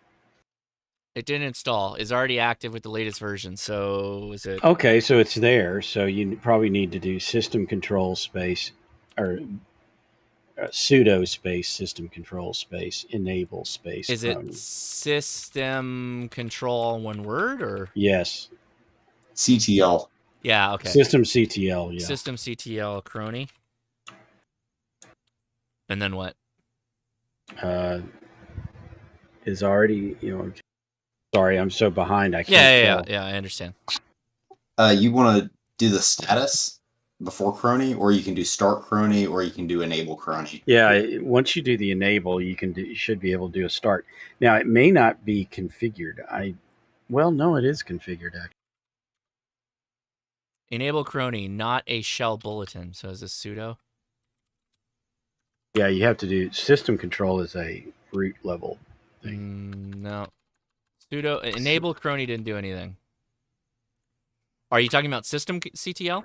Yeah, system control space enable space crony. But it's sudo, right? Yep. Why don't you just do sudo bash? Because everything we're going to be doing from now on is root. CTL enable crony. Synchronizing state of crony service with service scripts, blah, blah, blah, blah, blah. Enable crony. Okay, done. Now it's start crony. System control space start space crony. Got it. Okay. And we're done. Okay. And then now you should be able to do crony C, and then it should say, you can say status and see if it's actually syncing. Says crony command not found bash. Is it sudo again? Yes. Yeah. Well, actually, I don't think that shouldn't one be. requires it. No. But CHRONYC and then return. CHRONY space C or all C one no. word? Oh. Yeah, all one word. That's why. Yeah, there we go. All right, so it did something. Okay. Now I'm in crony. Yeah, and then you type status, and it should show you that it's doing stuff. Unrecognized command. What? I'm in crony, and then it says unrecognized command. I'm in crony. When you type status. Yeah. Yeah, I'm way behind again. Oh, okay. Justin said he lost cat control, so this goes back to previously with his computer or as a radio connection problem. So you probably have some settings changed. It's likely that your serial port has changed for your radio. Whether you did it on purpose or not, doesn't matter. Double check you got the right computer, the right cat control selected, and then make sure your audio devices are the same. They might have changed. They might have appended a 2 to the front or the back. Crony C status. Yeah, that's what I did. I did that. I'm in Crony C, or it's got to be. Okay, how do I get out of Crony C? Is it just Control X? You type help, it might give Control you a list D. of commands to run. Yeah, it will. Help, it said. Okay. Crony C status, all one thing.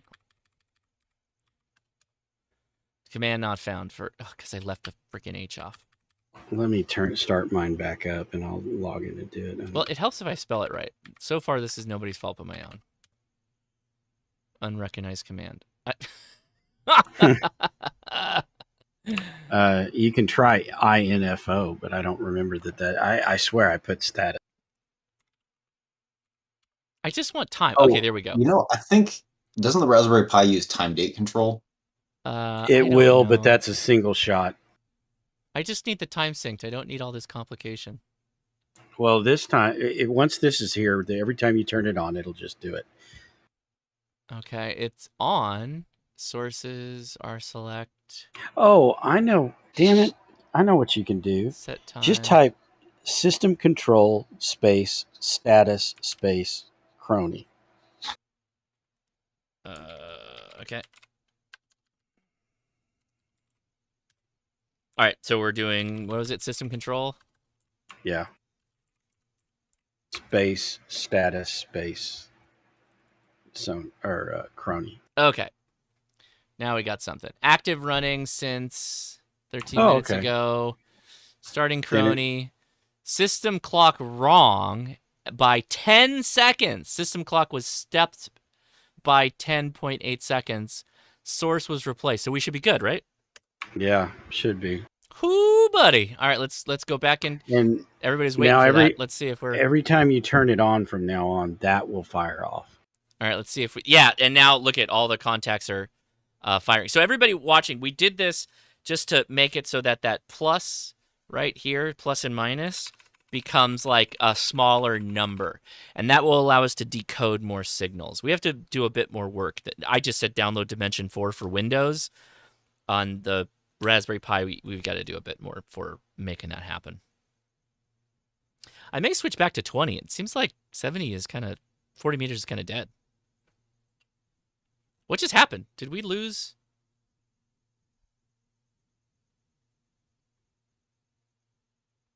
I don't know. Did we have a sun flare?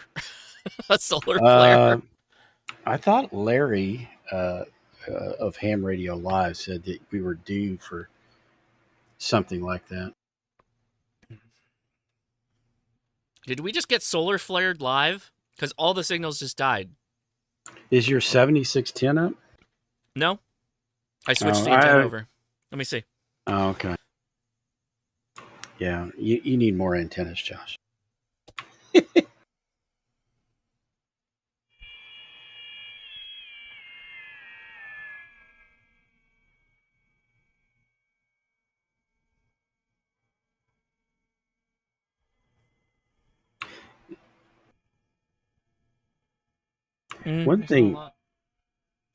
One thing you might try is cranking up your IF. You know, the thing next to your audio on the No, so that's the one thing I do know I've got that right, is that the IF setting that's supposed to just be above the waterfall, or the little line, the jaggedy line is just supposed to be up the base line, just above the frequencies. Okay, there they are. So we should be good now. I think. We'll see. So everybody that was waiting, we do have it settled now, I think. We could hop over to 30 meters too.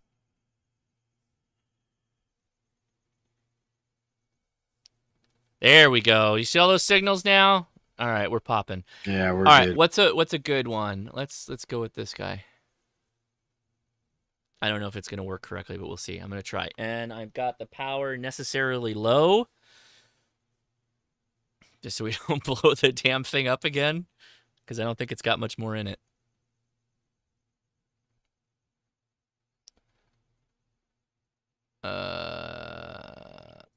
How much power were you running when you blew it up? Whatever it said it could run. How many layers is that PCB, Josh? Can you find out? I don't know. Can I? Probably, but anybody can. You can find out the same way I can by contacting a SHAR. So I missed it. Now it's not decoding anymore. All right, we're going to turn this off and go back in again. No, what I mean is, if it's only 2 layers, then you could just make your own. I don't know. I truly don't know the answer to this. It's fine right now. If I have to jump a trace, I will in the future, but I'm not worried about it. If it's only 2 layers, then you can make your own new hole and just jump it across. But okay, there we go. Now we got the peoples. If it decodes a second round, I'll dive in and see if we can get somebody. Or what am I doing? Why don't I just call CQ? Why am I... okay. So the only thing that I'm not sure about is what's the offset? How do you set your offset for FT8? Yeah, I never saw any way to do that. Even when he demos it, it doesn't say, oh, here's how you know YOLO? You're not going to be... Yeah. Oh, okay. All right. Well, that's not great. No, I personally would rather them... No, this is not decoding well. Well, your time's good now. Yeah, time's good, but it's decoding slowly. It's not right. I've had that trouble too. I actually did get a POTA park today with my S-bitx, so... No, I mean, as far as like, I'll be honest, I chased like a POTA and 3 special event stations, and I got like fantastic audio reports from everybody. They're like, "Oh, you sound great," and I'm like, Hey, buddy, I'm on the tactical toaster. Yeah. Well, it's that Elecraft microphone, right? Well, that would it might also help a little bit. All right, what the hell? Let's just call CQ. Crossing fingers. We're on 34507. Maybe it's so smart. And by the way, when you do this, It's definitely making noise. Yeah, watch after it gets finished for a second afterwards and see if your meter jumps. It's not putting out any power on 40 meters. Oops.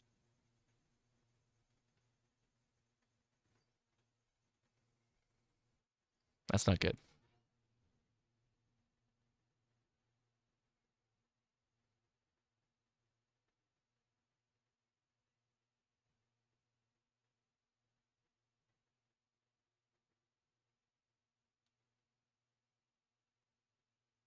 I don't know, man. I would go back. Is this let's see. It's not putting out any power. It worked fine on 20 meters. So what's the problem? I'm going to turn the compressor off just in case. Okay.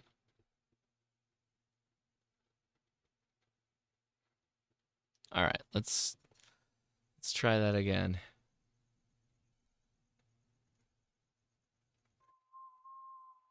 Oh, there we go. We got some power output. All right.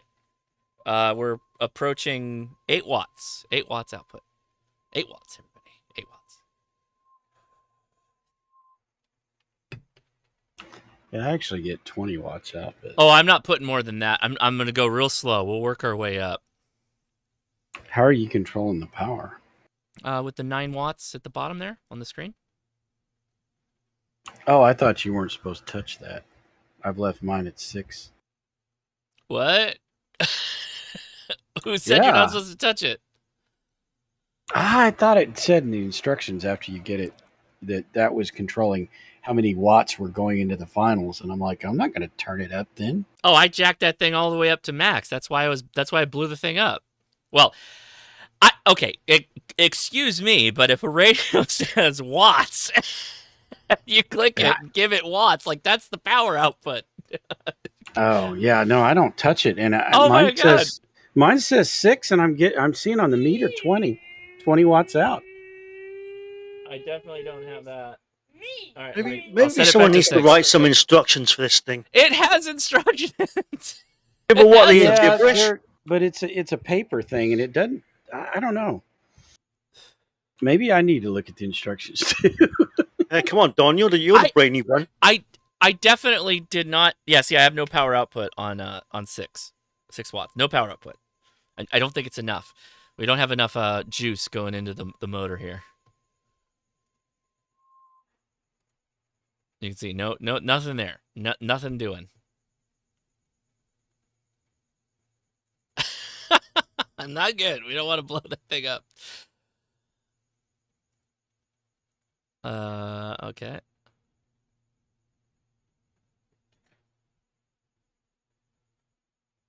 Let's go to 10. We're going to 10. All right.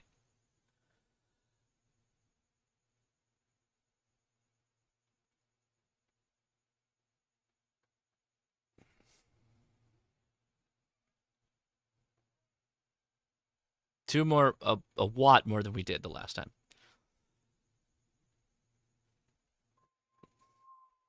All right, 10 watts. See, you can see the needle. It's climbing. Oh, it's climbing up. If the lines above me go up, then we're seeing changes. There we go. Okay, it's starting to change. I haven't been transmitting for a while. Now it's repopulating. I wonder what mine's set to.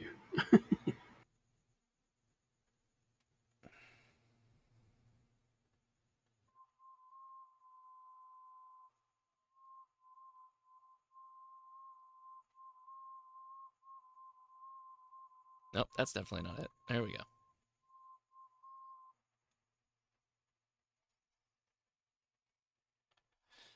Is anybody seeing me? I feel like I'm getting out. We'll see. I only got 10 watts though. But I'm probably also just stepping on somebody because I've got some weird offset. Oh, wait.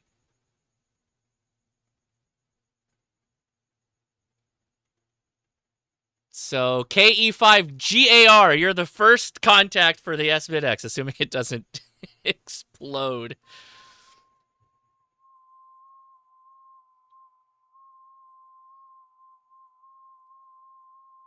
Oh, 15 watts, baby. Ooh, it's getting scary. Why do I keep clicking on that? -10. Received you at a -10. Let's see what I get back. And yeah, so hypothetically, if you had a VNC viewer on your iPad, for instance, you could connect to this right now if at your home network, or if you wanted to tunnel in with a VPN. This is what I wanted to demonstrate on the live stream like 2 weeks ago.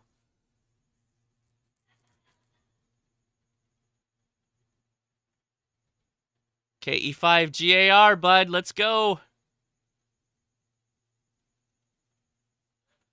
I don't think you replied. Oh, no. How do you set it into semi-auto? Isn't there a semi-auto function? Yeah, you say /FT8 mode space S. Josh, that's not legal in California. FT8 mode what? Semi? What was it, Don? Yeah, space. Yeah, you say semi or S. All right, there we go. So Josh, I'm answering you back, but I'm not getting a response. Okay, keep going, keep going. Let's see what's up here. I'm gonna call CQ again. You call back. This is not. Click on the call sign to start the QSO. T8 mode set to semi-auto. Yeah. Okay, good.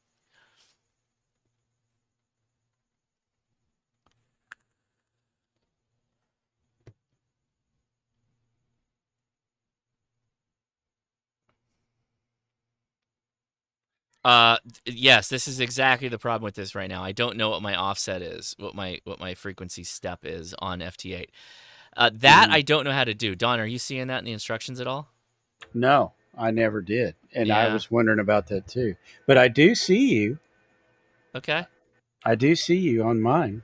All right.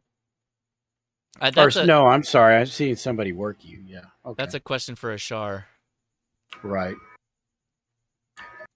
You know, like I said, I would honestly rather this thing allow me to run WSJTX application. But I mean, this is fine. It's fun, but Yeah. So we got a couple of people in the chat who have tried to get into Discord, and they say, "Hi, Josh. I tried logging into Discord, but it wouldn't let me register. Any suggestions?" So registration for Discord is kind of like out of my control. We just run a server on Discord. Do we have any admins on why they might have a problem? Evan, are you listening by chance? I see you there. You just happen to be the one that's in the chat. The answer is I am not sure, because you haven't given me a lot to go on. Like, it wouldn't let me register. What did it do or not do?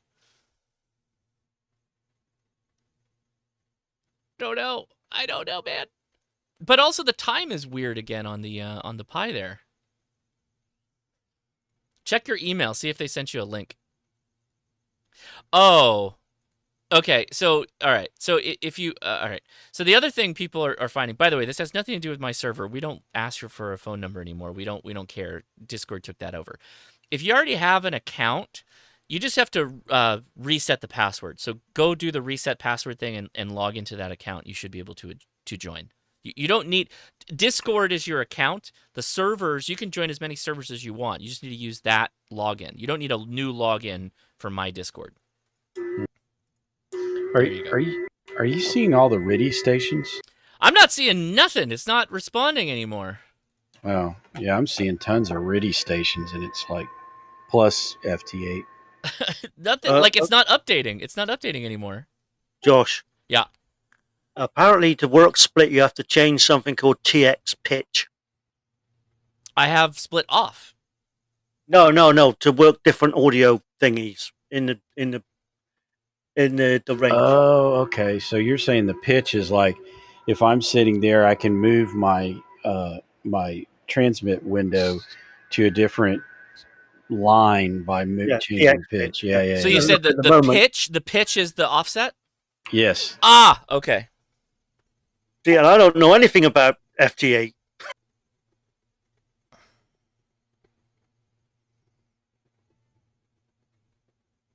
I mean, that's going to help like nothing right now. We're going to change the span.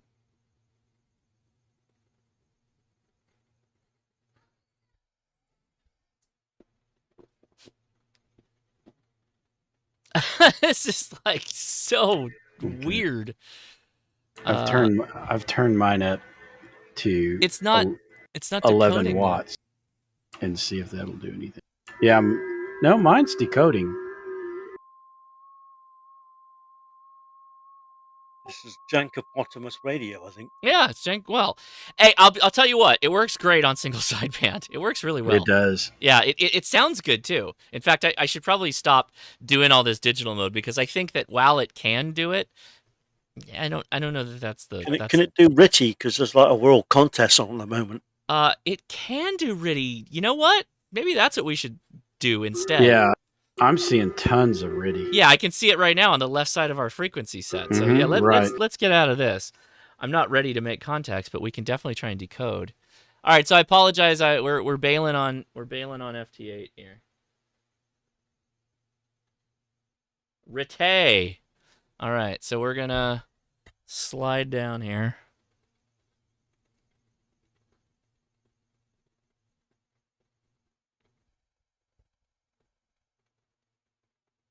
Maybe.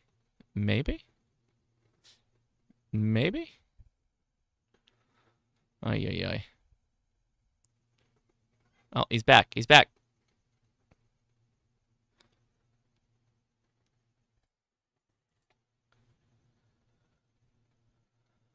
Nope, that's definitely not.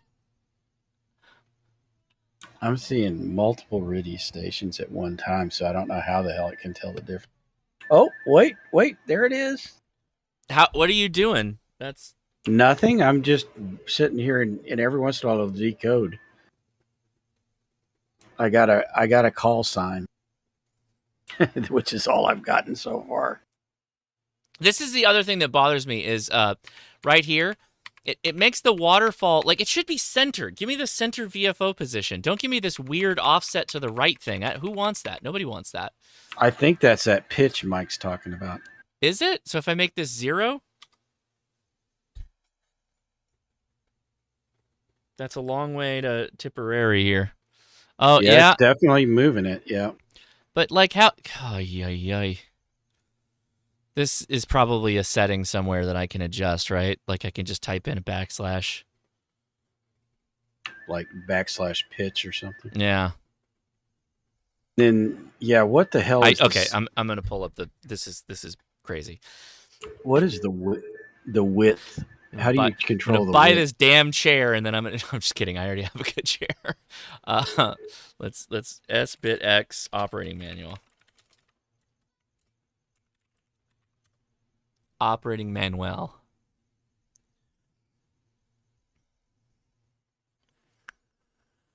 This is a bit vague, this manual. Yeah, it is. That's when That's an understatement, man. That's funny.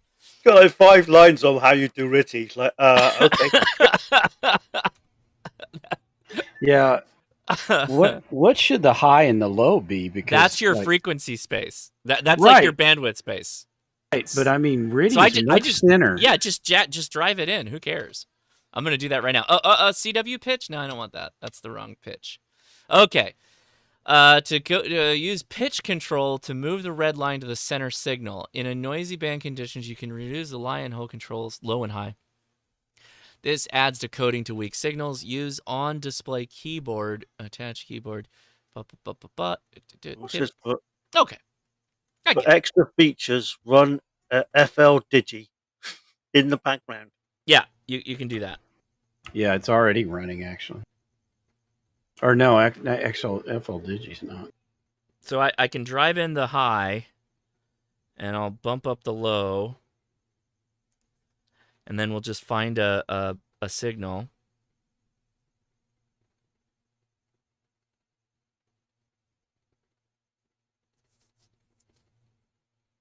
Maybe we'll go up 1 to 10. Yeah, there we go.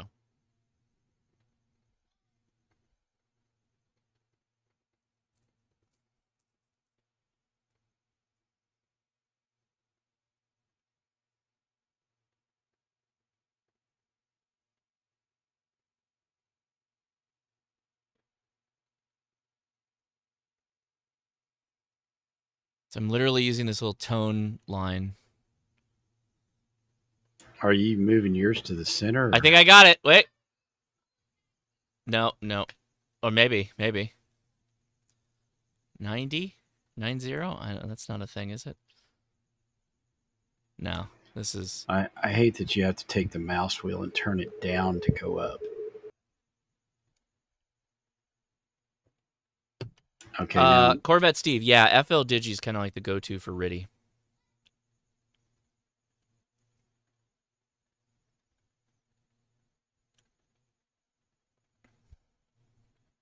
If I can only run FL Digi in the back. Yeah, so Colin VK said I had to put my phone number in. It sent a code via text. Yes, that works. That's like joining Discord. But once you've joined Discord, you basically have to, like, if you want to log in again and you forget your password, you have to do the reset password thing.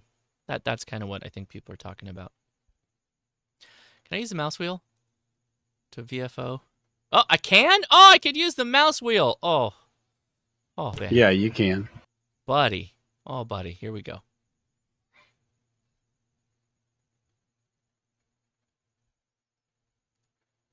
Oh. Yeah, this guy was just sending CQ tests, so I saw that.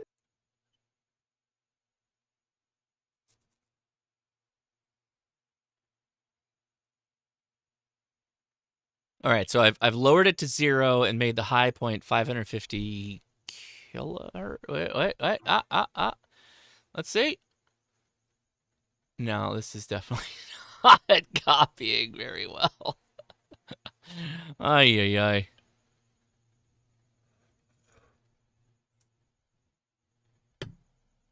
You just put the red line in between them both, right? That's what I did. And I'm seeing you're it. Decoding? I mean, there's a whole lot of @ signs in there too. All right, this is crazy. All right, here we're gonna strip away the. Let me stop this guy for a second. I'm gonna blow him up. All right, here we go. Back to the. Let's go back to. All right, here's my 7610. We're gonna change the mode to RTTY. I don't know why I'm not getting... Oh, that's because I've got everything turned down. There we go. All right. We're going to span it out a little bit. There's a RTTY signal. And we're going to go to menu, decode.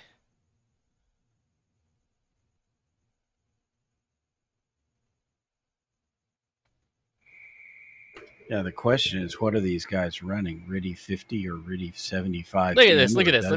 I'll move myself. Here we go. I'm gonna float above this line here. Look, immediately it starts decoding. Now I appreciate this is like a $4,000 radio, so okay.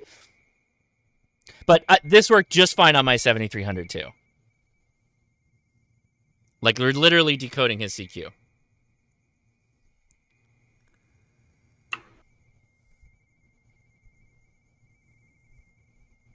And you can see the two lines here. Allow me. Here's my hand. Here's my hand. Ready? See my hand. See right here. This is where this is the RTTY right here. And then here's the decoding. Right. See, it's decoding right now, and this is like the frequency spot we're at. Okay. So that's how RTTY works. Decoding on radio. There you go. Mm-hmm. Yeah, I just can't see that on the. It's just not having a good. It's not having a good time, bud.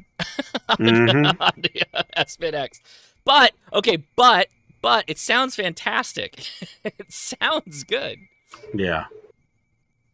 And I'm okay with it being just SSB. I really am. Yeah, me too. Until we can like get sound card control and then use WSJTX, like for instance WSJTX rather than the built-in FT8.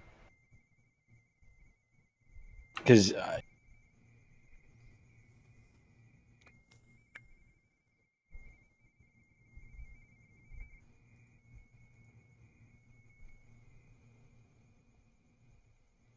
All right, there you go. All right, is there anybody, by the way, anybody who hasn't asked their ham radio questions while we've been fooling around with ham radio? I want to make sure we help everybody out. Our numbers have dwindled significantly. I don't even know who's watching on YouTube anymore. We'll go look. 128. We still have 100 people watching on YouTube, but there's like nobody on Discord. Really? Yeah, it's like, well, nobody is relative. Our normal, like, when we start out at the Afterchats, it's like 70 people. It's a little quiet right now. Yeah, 100 people watching is actually not that bad. I'll take it. But I mean, we can just keep doing this. Like, I'll just fly around. Like, what? Why is my hand off, bruh? Is my wild hand usable? Jamscam has So we entered the chat. We can do this. So I can. This is my new pointer. how to use the radio. I can just move myself around. I'm gonna do that. I swear I'm gonna do that in a video. I love that so much. I can't even tell you. I'm like, all right, so this is where you go. You're gonna click right here, and then you're gonna click over here, and then you're gonna click down here, and then you're gonna click over here, and you're gonna click there, and there, and there, and there, and then there you go. You're all done. I'm gonna use that on a video. I love that so much.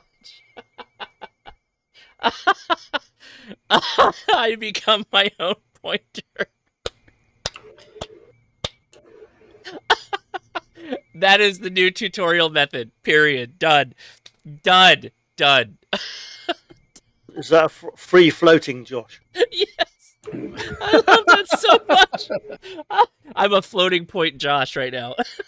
That's even a better idea. So I'll drink myself Been watching down. Dune again. I'll drink, and there's my... I am the pointer of the mouse now. Here we go. Woo! Wee! You're laughing so hard, you're turning red. You know that. It's hurting my stomach, man. Hey, Josh, something serious. Oh, I can't. I'm not prepared. I'm not ready. Go ahead. I'm just kidding. Go for it. Well, okay, a side note. Out of the truck, how about hitting Russia from about, I'm guessing, about 50 miles east of you? I can see Russia from my house. What do you mean? I'm just kidding. All right. Sorry. You want to be able to talk to Russia from your truck? Already done it. Did it on FT8. Oh, yeah. They're out there in force right now. Yeah, buddy.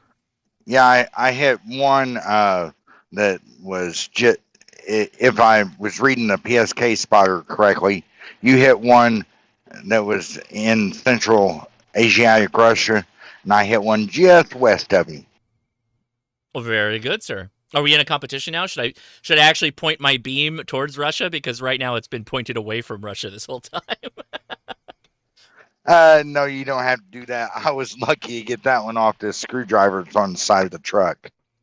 Nicely done on that antenna, though. Good for you, bud. I like it. Yeah, you've seen the antenna on the side of the truck. Yeah. And by the way, kudos to you for getting the truck out to Monsanto. Good job on that one. That was a challenge, but anyway. I like it, though, man. You made it happen. Good for you. Let's see. Any questions on the YouTube? I've been neglecting you guys so hard, so hop into the YouTube chat if you guys are watching. You're obviously not on the Discord. Apparently, you guys don't have cell phone numbers or something that Discord's asking you for. I'm going to turn down the volume there. Let's see. Somebody...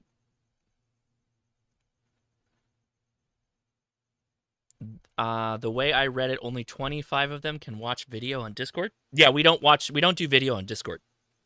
The Discord right now, the people talking, it's just for audio. Yeah, absolutely. So I have a bit of a problem here. Let me fix this.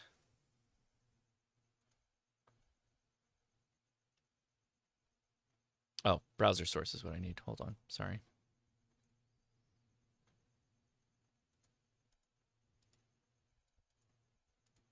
There we go. Oh, what just happened?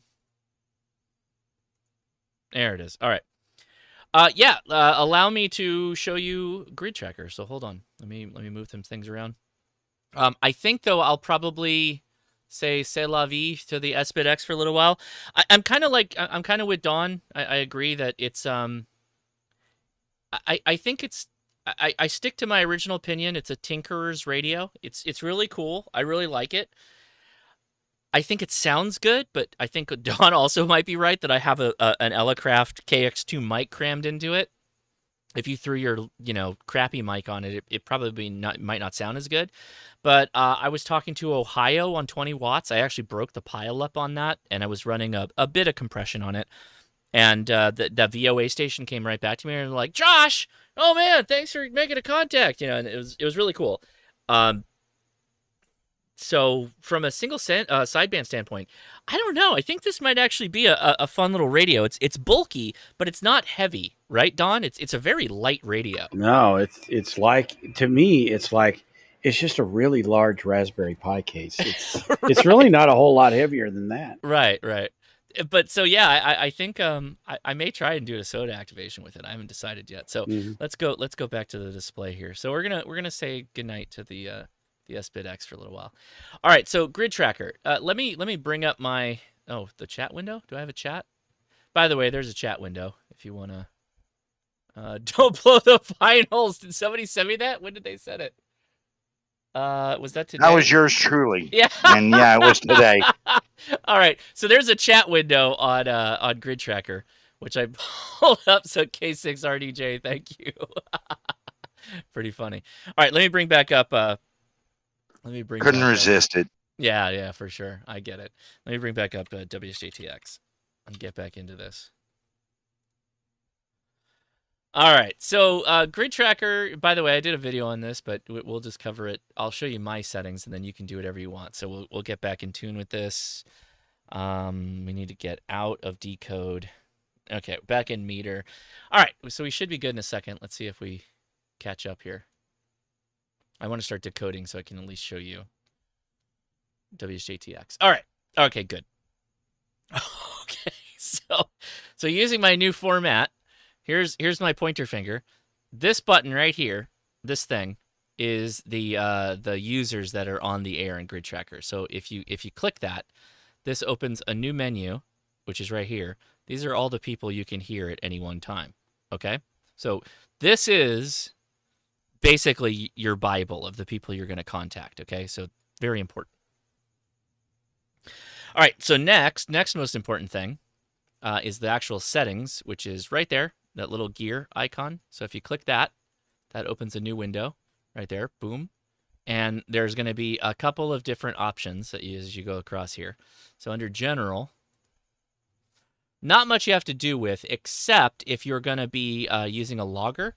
And in that case, this multicast thing may have to be selected, and you may have to provide loopback, which is 127.0.0.1. This is also where I put the Grid Tracker grid square, which I think is wrong. I think this is like DM13. Yeah, so anyway, so get out of that. Go to lookups. Lookups doesn't really matter to me because I don't really want it to pop up at all. You can search for United States ULS, Logbook of the World. You could leave all that stuff on. It doesn't really matter. For audio, this is something I generally have turned off and I don't mess with because I don't want that going over the live stream. Now, for the map though, so under map right here, I have the following turned on: animate active paths, which means that I want the little red like dots to flow and the blue dots to flow for active paths, and you can see that right here. These are active paths. I want my PSK spots to be on, and I want them to be pink, and that's these guys right here, right? These are all the people that are hearing me when I transmit. The other thing that I do is I have the active contact I'm making as red, which shows up as literally a red dotted line. So that's pretty much how that works, I think. That's pretty much what I do. as far as grids, leave that alone. Logging, okay, so logging, yes, you play around with that a little bit here. So I use N3FJP, which creates its own web connection, I guess, and again is loopback, so you're on 1.27.0.0.1. PSK reporter, and I leave grid tracker just kind of like start up and log. You can connect this to Logbook of the World, but I have already done that with my N3FJP logger, so I don't really mess with any of that stuff, right? Alerts, I have no alerts set up, but you could do alerts, and the reason why you would do alerts is if you want... Whoa, wrong one. There we go. Grab me. All of these could be alerting you for things you need to get your worked all states or DXCC and all that stuff. And so you could click all these things and you could actually set alerts and status points to where it would, let you know that, hey, there's a contact you need to be making right now, which is, kind of important if that's what you're trying to do, right? So let me get my image back here. There I am. Okay, good. My pointer. Grab my pointer. Call roster, I don't do anything with. OAMS, I don't do anything with. Working call signs. I obviously don't do anything with that, so I'll leave it. And then update and about. So that's pretty much all I do. To go back to the important stuff, though, if you look here, right, you can sort this, right? So you can sort this by DXCC entities. You can sort this by CQ calls are generally what I listen to. And these are different people that you're actually hearing, call signs that have popped up. And I should probably make that pop a little bit better. There you go. Some of these people you'll have, like, I've already made a contact in this grid square, so I don't need it. I don't need these. If I was working grids, then I may want to work all these because they're grids I haven't worked. I've worked the United States, of course. I've worked Cuba and all these other ones, so I don't really care about that. But if I was working different states for 50 states, I may have illuminated colors here because if you're working, 50 and whatnot, right? That's why you would have different colors here. And you can sort by county as well to work different counties if you don't have them. And this is the DB signal rating. So if I wanted to only sort by contacts I was relatively confident I could make a contact with, I could sort like that. So there you go. Cool. Hey, look, there's somebody. He is 22 right now. So let's see. I can make a contact with him. I'll just go in here and click, and we'll start transmitting like that. And as we're working, we should start to see this populate with more pink. That's my QTH there.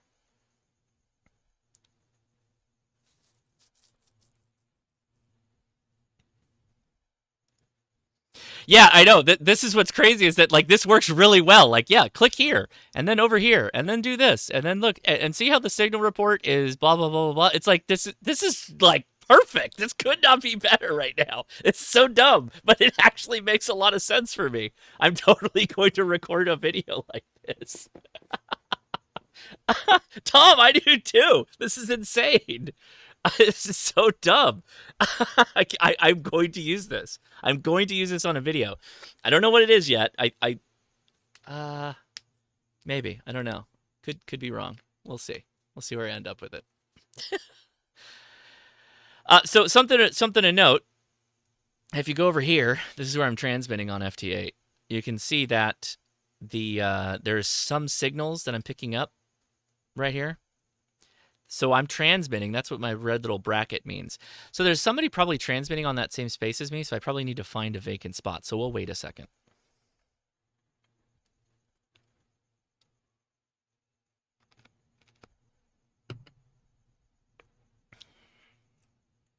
So, yeah, the bands are kind of bad right now. You guys still hear me over on Discord? You guys are awfully quiet. You just watching me fool around? Yeah, we're just watching you point.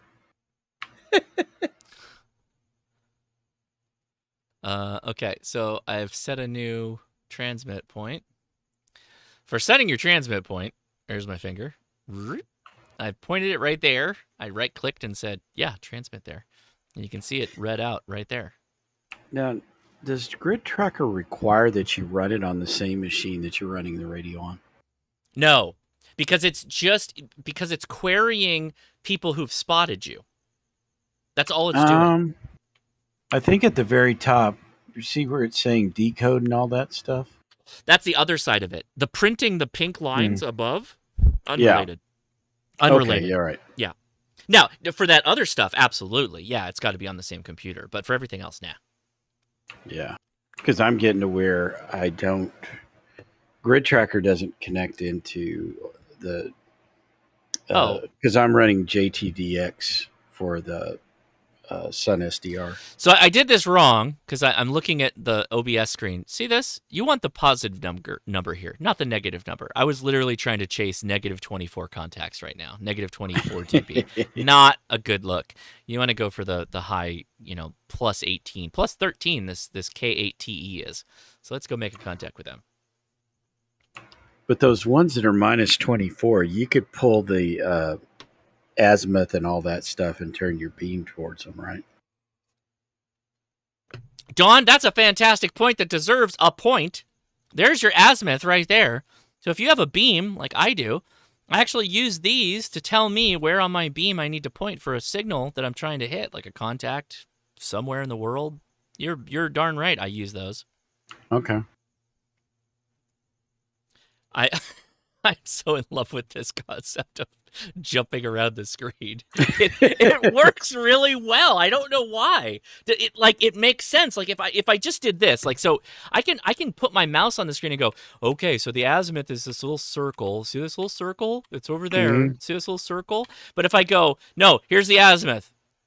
Like no question, you know exactly where it is. That is so ridiculous. It is so dumb, but it works so well. Like nobody knows what. Like you know exactly what I'm pointing at. At no time did you not know what I was pointing at. Yeah, it's better than that yellow highlighted cursor that a lot of people use for their. Yeah, seriously, Thor, you nailed it. It draws the eye to wherever it needs to be. Like I can go, like, look, boom, see that? I'm transmitting. Like you don't. There's no ambiguity. It's so dumb, but it's so on point. It's crazy. There's no way anyone can screw up a chirp programming video if you just do this and drag yourself to where they should click. Oh, that's awesome. All right, I don't know what's happening, but we're not getting people to reply, so I'm gonna pause for a second. So generally using Grid Tracker is a really good way to hunt for your 50 states, even DXCC contacts, stuff like that. And again, for those that are new to this whole thing, where's my pointer? There's my pointer. You bring it up by clicking that, and then you start looking for call signs. And I like to look for the countries, the flags, right? And I use the azimuth to point my beam if I'm on the beam at where they're at. With that said. That part that you're doing where you're talking about looking for flags and all that, that has to come from the computer that's doing the decoding. Correct. Yeah. Yes, you're right.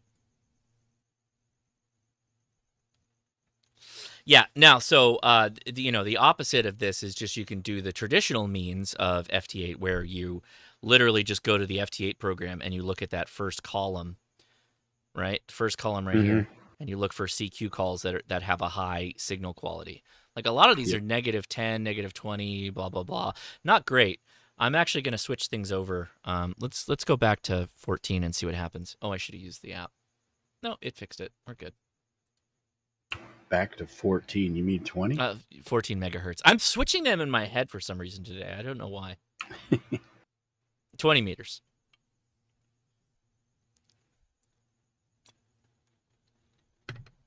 And if we go direct to the, where is it? If we go direct to the radio, there is all the FT8 signals right there. See? You see that? Yes, all there, yes.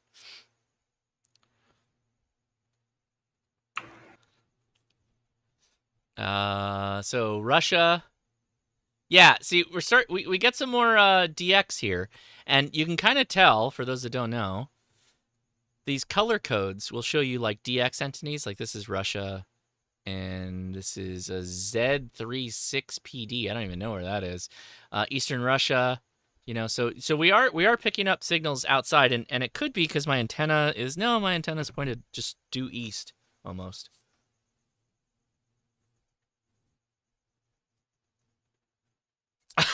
Do it while holding a beer. Yeah. So if I for product placement, I'll use the bottle. Like, sponsor my video. Where's my HT? Hold on. We're gonna Olight sponsor something really fast. So Olight, it's a green flashlight, so it's not gonna work very well. But like, product placement with Olight. We're using this as a pointer today. That's ridiculous. And if you're trying to show the size of something, you can always point to it with your Baofeng. Yeah. Right. Yeah.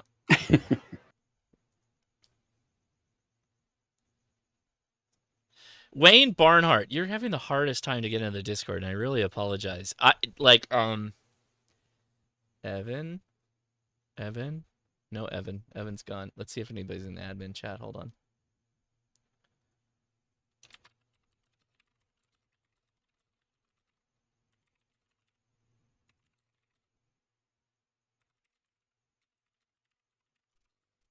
Discord can be frustrating at times, especially when you're first on. Mm-hmm. Yeah, and I know nothing about Discord from that level. Yeah. I can't help on the phone side either. All right, so I've cleared a spot here. I'm gonna just start blasting CQ. So I've enabled. So CQ. Whoop, too far. CQ right there. Calling CQ. No, actually, that's not right at all. I need to click this little guy right there.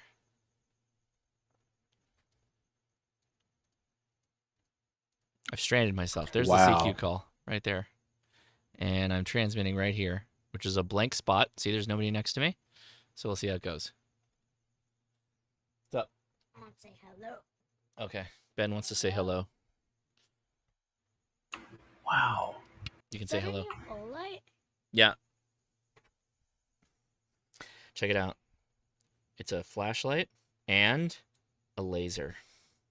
Oh, can I try that on Chloe? No, not right now. You're going to shoot it in her eyes. No, I'm not. You can't shoot it in her eyes. I'm not going to. I pointed at the ground. Okay, go see what she does. Wait, hold on. There. Bring it back, though. Bring it back. Don't let Edison get his hands on it. Be shooting it at aircrafts. It's a good thing I didn't have those things as a kid. I would have completely tortured my mom's cat.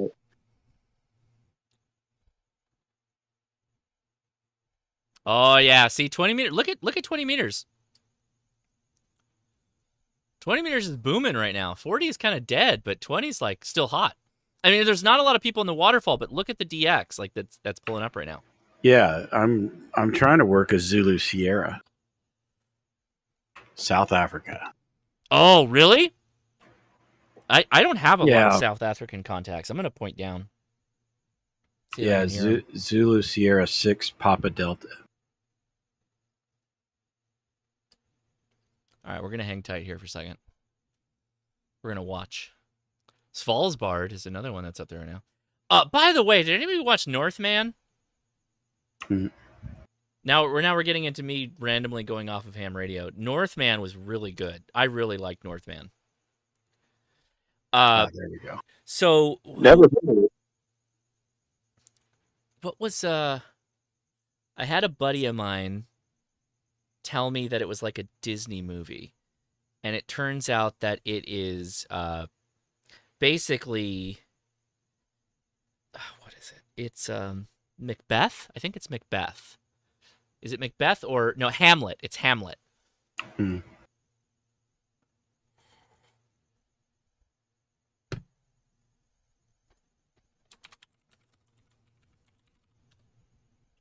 Did she care? Did she care? She cared. What'd she do? She literally ran at it. Is she out of the cage right now? No, she was outside. Oh, okay. We'll play around later then. We'll wrap up here in a little bit. Yeah. Also, we're gonna watch a movie tonight. Okay. Well, then I'll wrap up because we gotta get started with that soon. Then. I'm just gonna sit in here and relax. You're gonna sit here. Yeah, you can sit on that chair. Go ahead. I don't need this tripod right now. Oh, sorry. I think we got hit with something. I don't know. Yeah, I'm not. Lion King.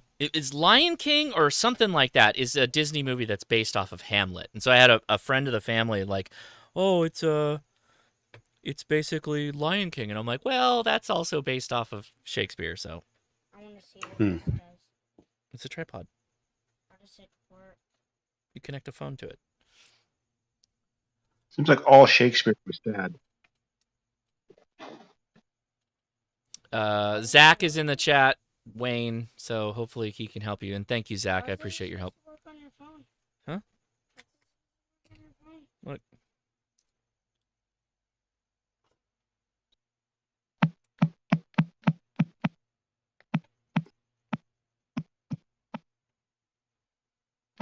It's a tripod. That makes more sense. Yeah. My son's asking about this tripod for a phone. No, that doesn't work. Give me that. There's no magnets on the back of that. That's like 13 years before magnets were invented. So I need the sticky one? Yeah. Oh, you know what? Do you have a sticky one? I think I do. Hold on. Yes. Hold on. Yes. Yes. Yes. Yeah, here. Nice. My son, okay, all right, hold on. So my son has been playing around. He found my old iPod, Touch, the original iPod Touch, and he's been having a blast playing Plants vs Zombies, which is like one of the only games I have on here. I've been typing a story. You've been typing a story? Yeah. Well, that's a nightmare to try and get it off of that thing. So way to landlock your story, your epic tale. But I have a ham radio outlet pop socket. So apparently we're going to put that on there. Can I choose where to put it? Yeah, I don't care. Yeah. I did put it in the center, though. I cleaned it. But your call. Don't make it center. Make it in the center. No, make it in the center. Like right in the middle. Yeah, that's fine. Just like in the middle, like in the middle line. Okay. Push it hard. Push it hard. Okay, good. He's happy. So yeah, the bands went not great on us. All right, I'll go back to 40.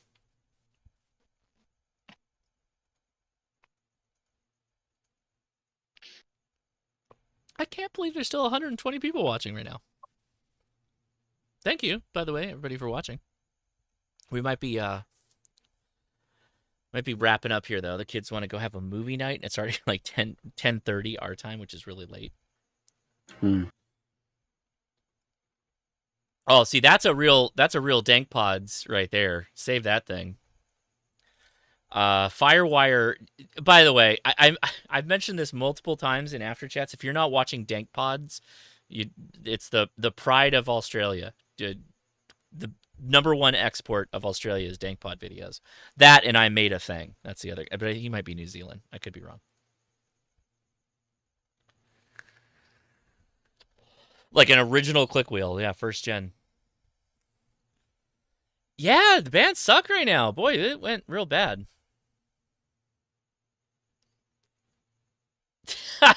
No, Sean, no. Sounds like you're saying no to a dog. Ben? Yeah? Relax. Okay. I know for a fact them radio waves is hard. Oh, thank you so much through the super chat. Appreciate it. Dead01 TC, thank you so much. Hard to watch the screen upside down. Hold on, let me point to this app.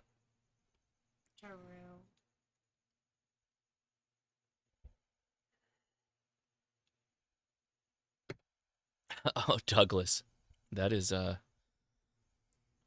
don't know that I don't know, the way you said that is a little odd, Douglas. I got to admit.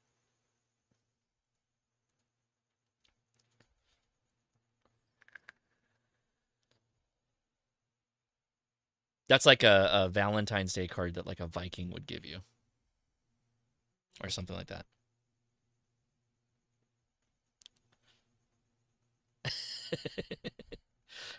All right, last call in the chat, Discord. Anybody have a question? Something we didn't answer? You guys just chilling. Is there anything you want to say? You want to talk about anything? You want to try anything? What's going on? I just got Zalbard, wherever that is. Yeah. JW0A. I'm trying to hit this. Is it Madeira? Yeah, the Madeira station's there. Oh, I've not pointed at them correctly.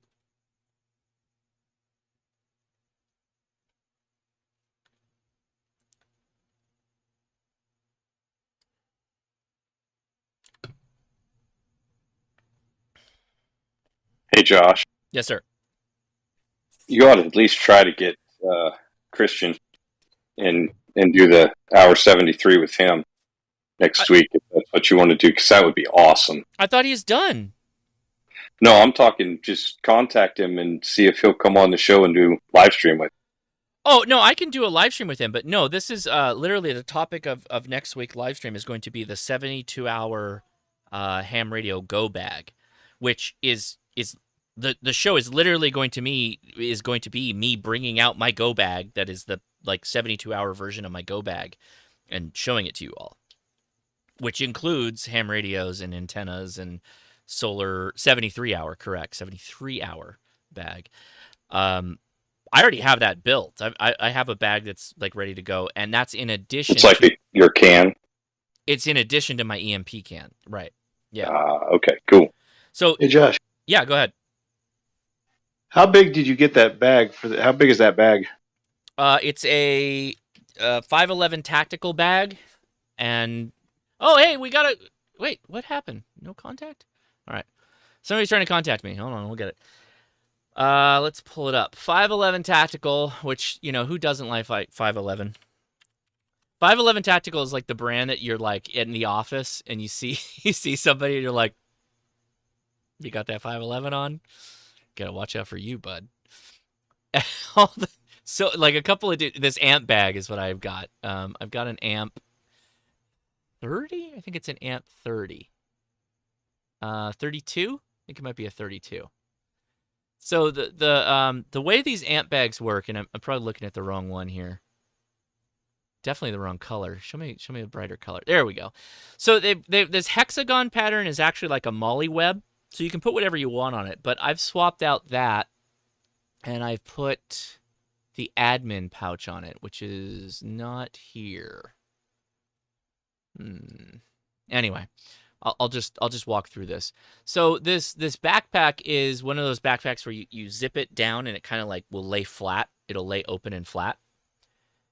It has a hydration pouch, really nice padded arm points. You can technically put a laptop in, which I kind of would argue that you do with it. Yeah, so that's kind of how it opens. It's got a ton of pockets, but they're kind of smartly designed. It's a heavier bag, but at the same time, it's got really good restraints for the backpack and for the shoulder straps. So generally, everything goes into that. A 72-hour kit can work on a couple of different concepts. And there will be some slides to kind of give you my idea of what I'm trying to do with a 73-hour bag. That you're generally trying to get somewhere, I guess, is kind of the point. I have that in the trunk of my car, so I'm trying to get home.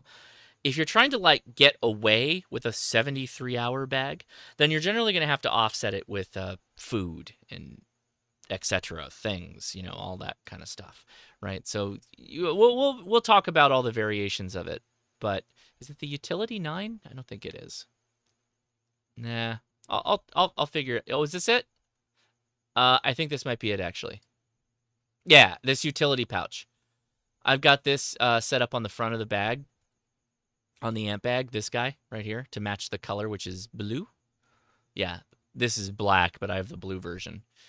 And that is the big thing that I have on this. Is it the 24 or the 30 that I have? I'll have to figure that out. It's probably not the 40. 40 looks too big. Oh, I might have the 40. It's got the flap on the top. Hold on. 32 did not have the flap. Did it have the flap? I don't remember. Oh, it also has the flap. Okay, I'll figure it out. Don't worry, I'll figure it out when we get to the live stream. But mine is blue. I generally figure that if it's black, like super just black, or coyote tan or something like that, it loses its gray man aesthetic. And if you're, depending on where you live or what you do, if you scream tactical, that might mean something to some people. So I generally don't run things that look tactical, like this hex weave thing. To me, even though it's like that's a lot going on, a little tactical looking. So yeah, we're going to talk about first aid, the actual radio gear, which we'll probably get to towards the end, that I carry. And yes, it's HT based and HF based. And then some amount of water storage and actual, like, how you filter water for something like that, and different tools that I carry in addition to ham radio type stuff and legitimate, like, proper tools. So should be some, maybe fun for some folks. We'll see. We'll see how it goes. So, somebody wants to know if you've looked at the Q900. What is the Q900? Oh, that's that HF radio with DMR on it. What? What is What? that? Oh, you haven't watched Tech Minds. Oh, that's yeah. So this thing has been through the ringer because it was a bunch of like Radioddity was selling this one, or Redivis had one of these, right? Yeah, yeah. It's an Alluance. It's the third generation of that's it. Yeah. Yeah, this thing has been through the ringer, and what's really funny about it is it's been out for a while, and very few people have made videos on it. TechMind's probably the biggest channel, but it has no VFO dial. It like, what is this? Like, what am I looking at? Like, it's crazy. What did he get on views? He probably got a ton of views. TechMind gets a ton of views. It has so much software available for it. You can drive this thing entirely from your mobile phone. Holy smokes! You got 441,000 views on that one. Holy smokes! That's a lot. That's a lot of views. Josh, I've seen this thing built into backpacks, and it's being sold as a cheap military device. Oh, that's crazy. That's crazy. Built into like a rucksack with a battery for $1,000. Wait, Leia says, Josh, I just want Josh to remember that we have an early morning Cub Scout meeting. What time is early morning? When is the Cub Scout meeting? Leia, you have voice chat? And the idea of spending the early morning hungover and sleep deprived doesn't sound fun. It's 9 o'clock, or it's almost 10. The kids were just bugging me to do video night. Apparently, they're going to do Scout Night instead. Yeah, we're doing, tomorrow morning, I guess.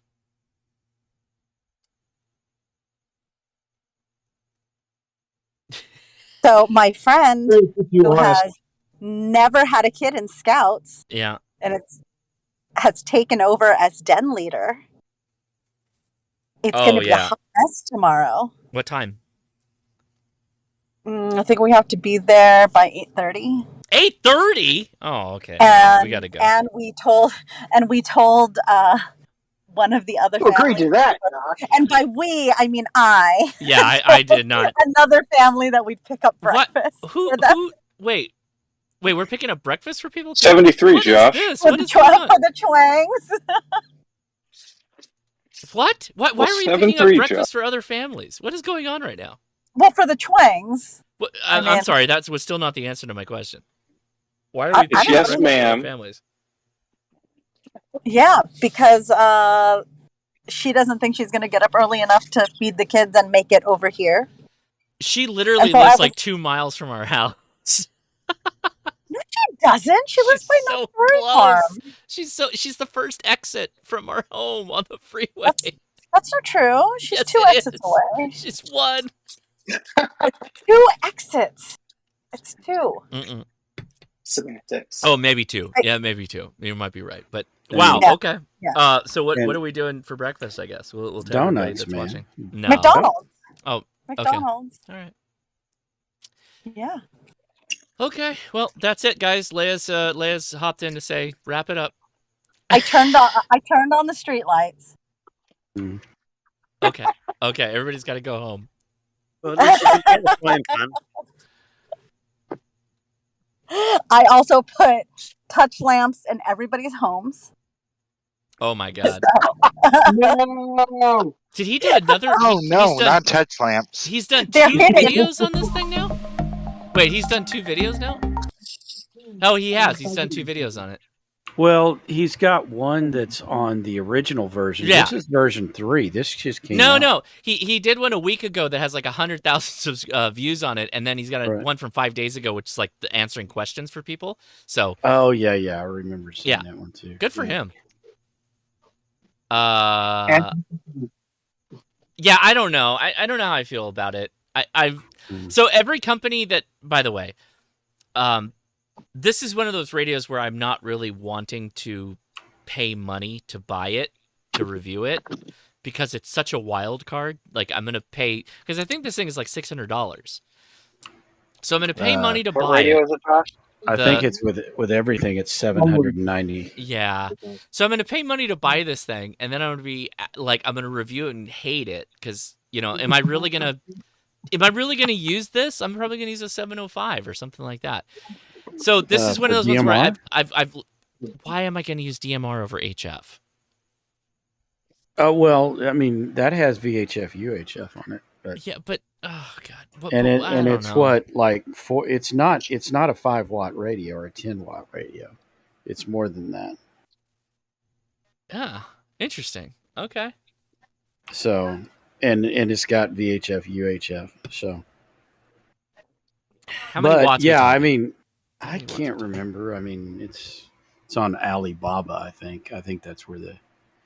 But I mean, I'm not interested in it either. I mean, I'm done. I'm pretty much done with digital. But... Oh, where are you? I see a dolly tail. There's the dolly tail. The tail. I see the dolly tail. Yeah. I see the dolly tail.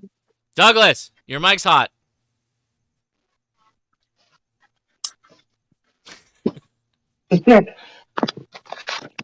Douglas, your mic is hot. Is it now? Is your mic hot? You're talking to a dog? All right. Is it now? I don't know. Okay, never mind. I don't know what's going on. Okay, let's look at this thing. It's got a really jankopotamus microphone. That's not good. The blue one is nice, but that's the back end. Be careful of the blue this is one. literally the same radio blue we're one, looking at. Yeah, it is, but that's not the radio. That's not the right radio. That's not the version 3. Oh my god. That no, blue it says one, V3. It says V3. Where? Oh, I'm looking at a different one then. I don't know, man. Like, the mics don't even match between the units that you're looking at. That's the black one with the jankopotamus mic. There's another one with the better It all sounds suspect. Well, the other thing is, too, you almost have to go to the guys or to the people that make it, because generally, I mean, if you want all the stuff, all of the all the internal stuff, then you need to order all the options. Yeah. All right. I'll think about it.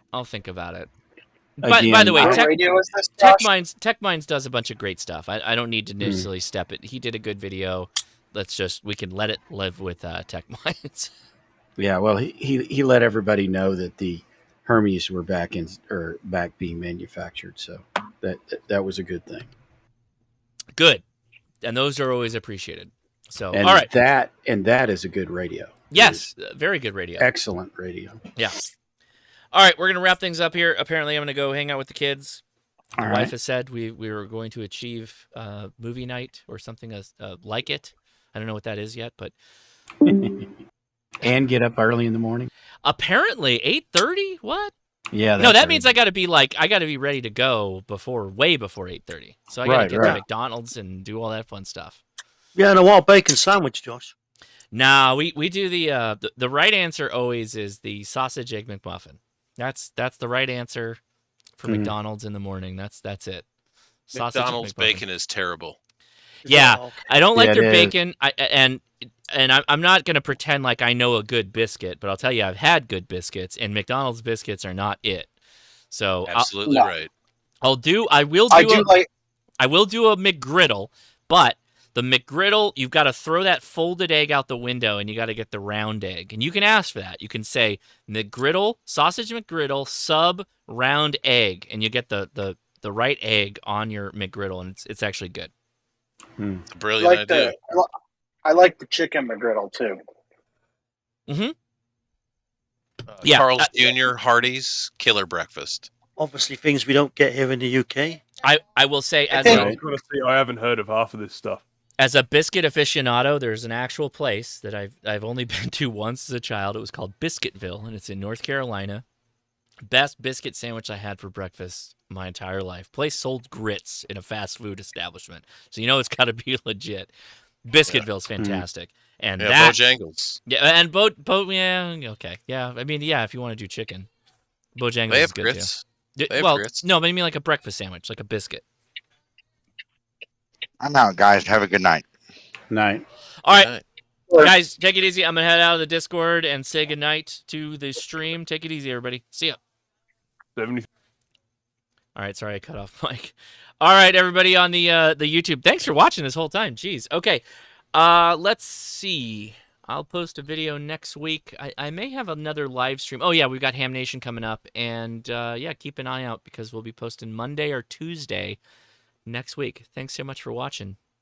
I'll play ya out with the memes and the theme song. 73.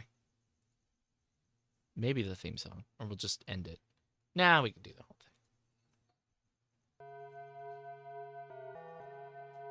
I realized when I made this, it's like pretty dark. And it doesn't actually mention ham radio, but the audio of the human was pulled from ham radio. So that's kind of wild. Like exploding apartment buildings and just shoot people. That was off of ham radio. 14.313. If anybody knows that frequency. Very angry Canadian ham.